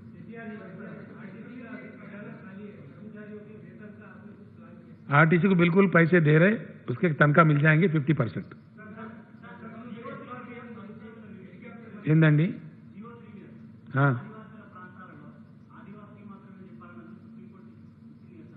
ఏంది ఆదివాసీలు? సుప్రీంకోర్టు జడ్జిమెంట్ కదా మీరు చెప్పేది, అది పాత చట్టం, కొత్తదేం లేదు. మేము సుప్రీంకోర్టులో రివిజన్ పిటిషన్ వేస్తా ఉన్నాం, డెఫినెట్గా దాన్ని ఫైట్ చేస్తాం.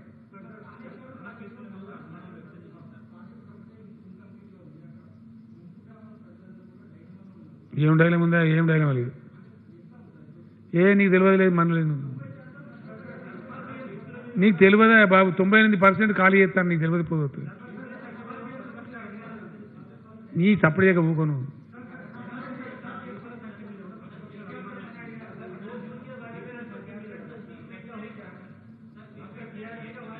ఏక్ ఏక్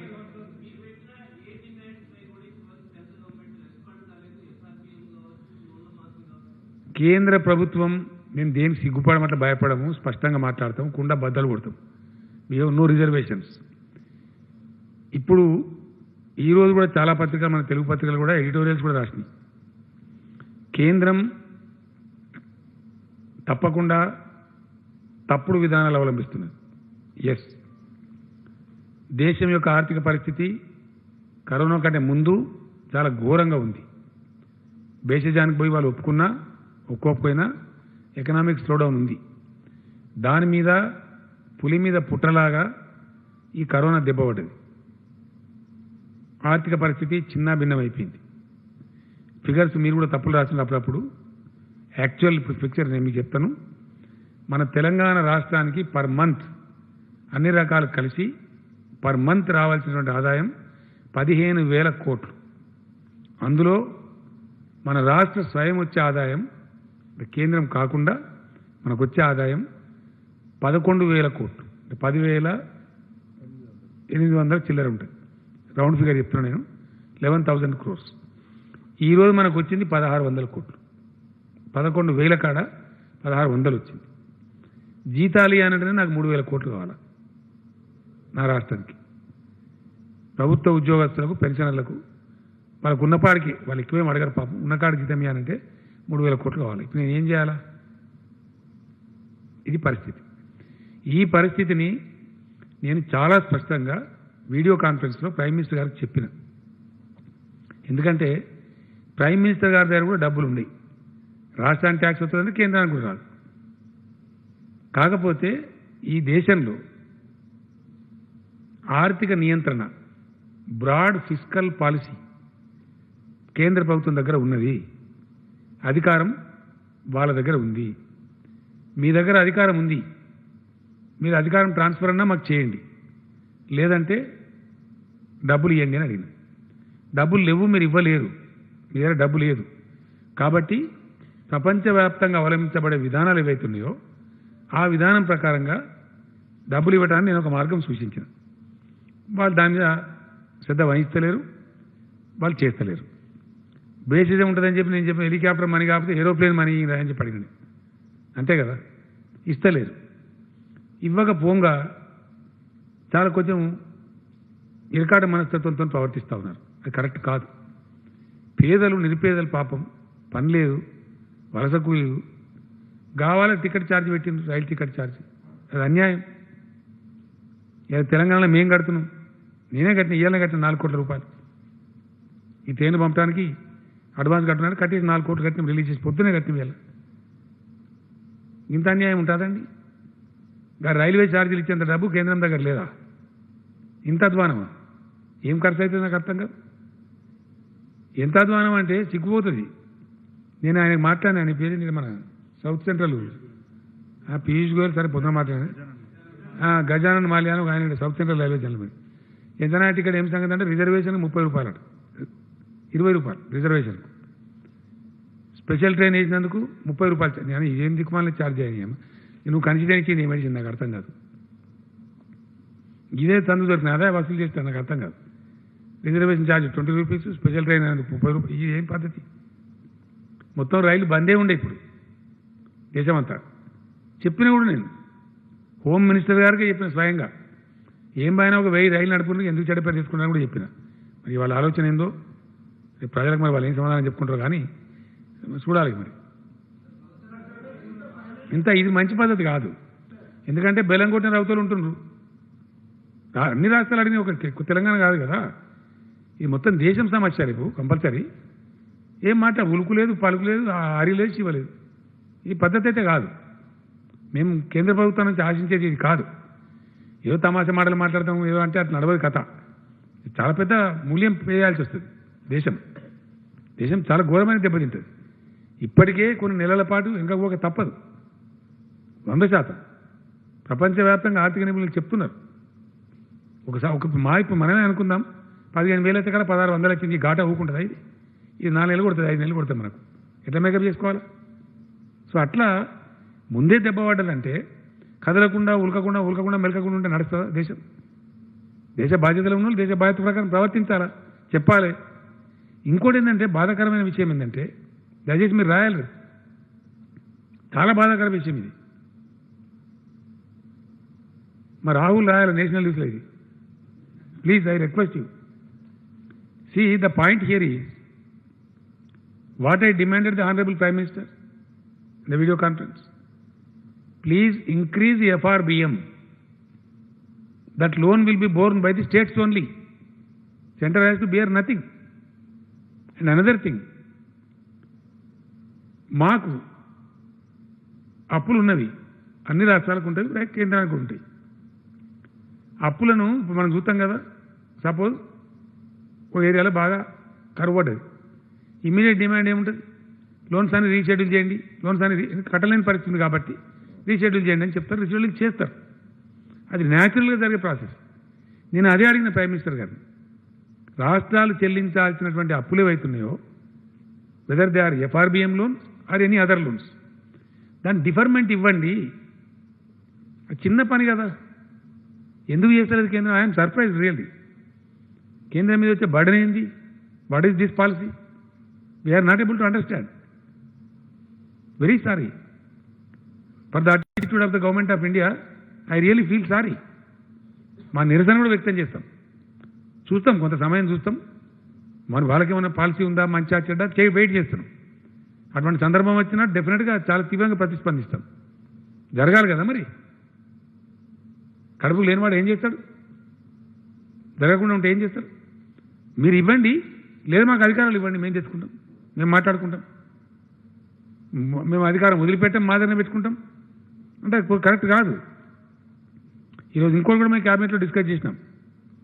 ఒక పవర్ బిల్ తెస్తా ఉన్నారు. ERCలను అపాయింట్ చేసే అధికారం మనకుంది. ఇప్పుడు దాన్ని తీసేస్తారట, సెంట్రల్ గవర్నమెంట్ అపాయింట్ చేస్తారు. ఇదేమని ఏమండి? ఇంతకుముందున్న కాంగ్రెస్ ప్రభుత్వం కంకరెంట్ లిస్ట్, అంటే రాష్ట్రాలకు కేంద్రానికి మధ్యలో ఉండేటువంటి కంకరెంట్ లిస్టులో ఉన్నాయన్నీ తీసి మొత్తం సెంట్రల్ పవర్స్లో పెట్టి పడేశారు. వాళ్ళు ఒక్కాకంటే వీళ్ళు 2 ఆకులాగా ఉన్నారు. మొత్తం సెంట్రలైజ్ చేస్తారు వీళ్ళు కూడా, BJP government, which is not correct.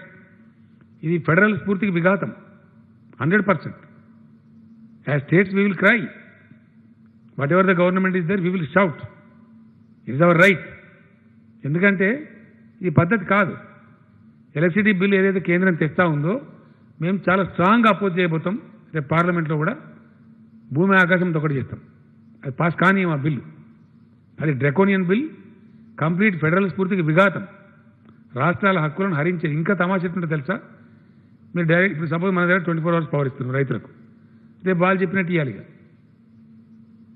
ఏమవుతుంది దీనిలో అల్టిమేట్గా డిస్ట్రిబ్యూషన్ అంతా కూడా ప్రైవేట్కి అప్పచెప్పే వ్యవస్థ జరుగుతుంది. ఇది ముక్కు పిండి వసూలు చేస్తారు. సబ్సిడీ ఇవ్వద్దట, ఇస్తే డీబీటీ. ఇది పెద్ద గందరగోళం. సపోజ్ మనం 24 hours ఇస్తున్నాం, లేదు 14 గంటలు ఇవ్వాలి అంటే మన రైతుల కరెంట్ కట్ చేస్తారా? లేదు వ్యవసాయానికి ఛార్జీ పెడతారా? అచ్చా, ఖచ్చితంగా మీటర్లు పెట్టాలన్నట.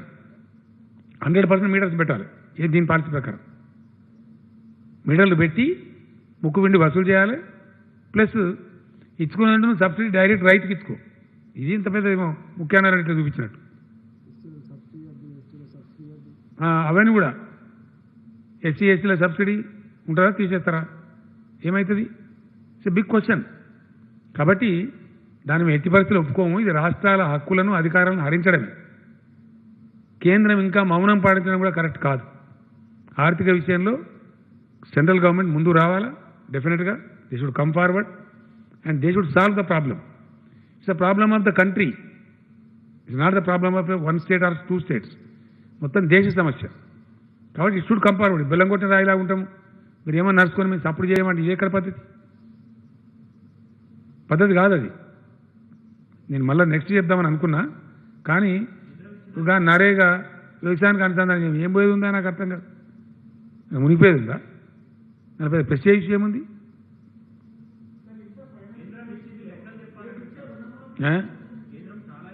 ఏ మన్నీయలే, రూపాయి కూడా ఇవ్వలే. అడిచింది ఇచ్చింది కనబడతలేదు అనే నాకు అర్థం కాదు.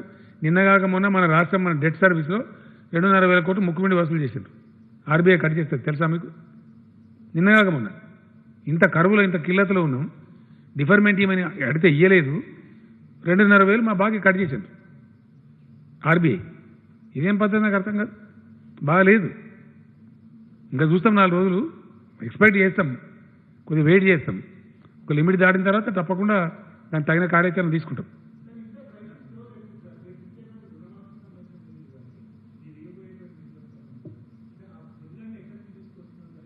అప్పు తెస్తాను అంటున్నా. ఓపెన్గా చెప్తున్నా, దాన్ని దాచిపెట్టేది ఏముంది? చెప్పినా ఇస్తలేము సార్. రీషెడ్యూల్ అవుతుంది రాహుల్. ఇప్పుడు ఈ ఎస్ఎస్సీది ఒక డిసైడ్ అయితే మనకు కోర్టు పర్మిషన్ ఇచ్చేస్తే దాని సీక్వెన్స్లో మొత్తం సిలబస్ ఫ్రేమ్ అంతా వర్క్ చేస్తాం. ఏం కావాలని చెప్పకపోతే మీరు నాకేమైనా కలబడుతుందా? కాదా, మాకు ఫలాన్ని కావాలంటే నేను చేస్తారు కానీ మీరు ఏం చెప్పకపోతే నేనేం చేయాలి? మీరు అలంనారాయణ గారికి చెప్పుండి అని ఉంటే చెప్తే సాల్వ్ చేసి ప్రయత్నం చేద్దాం. ఇష్యూ ఉంటే నేను ఏమంటున్నా అంటే మీకు ప్రాబ్లం మీ పత్రికలు ఇస్తలేరా? ఎందుకు ఇయ్యారు? గమ్మతున్నది. మీ యాజమాన్యాలు ఇవ్వాలి కదండి. ఎట్లా కట్ చేస్తారా నాకు అర్థం కాదు. చేసిండ్రా? ఇప్పుడు చాలా దుర్మార్గం దరఖాస్తు అయింది. నేను సీరియస్గా చెప్తున్నాను, ఐఎమ్ నాట్ జోకింగ్. ఒక అప్లికేషన్ ఇవ్వండి, దాని మీద చర్య తీసుకున్నా గ్యారంటీగా. ఇంత అన్యాయం ఉంటుందా? మునిగిపోయినరా?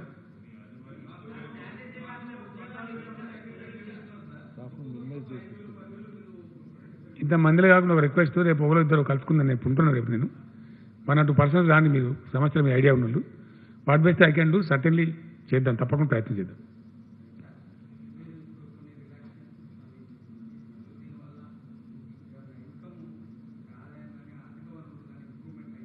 కొంచెం అవుతుంది, గొప్పగా కాకపోవచ్చు, ఎగ్దమ్ టేకాఫ్ రాదు, కానీ కొంత అయ్యే అవకాశం అయితే ఉంటుంది.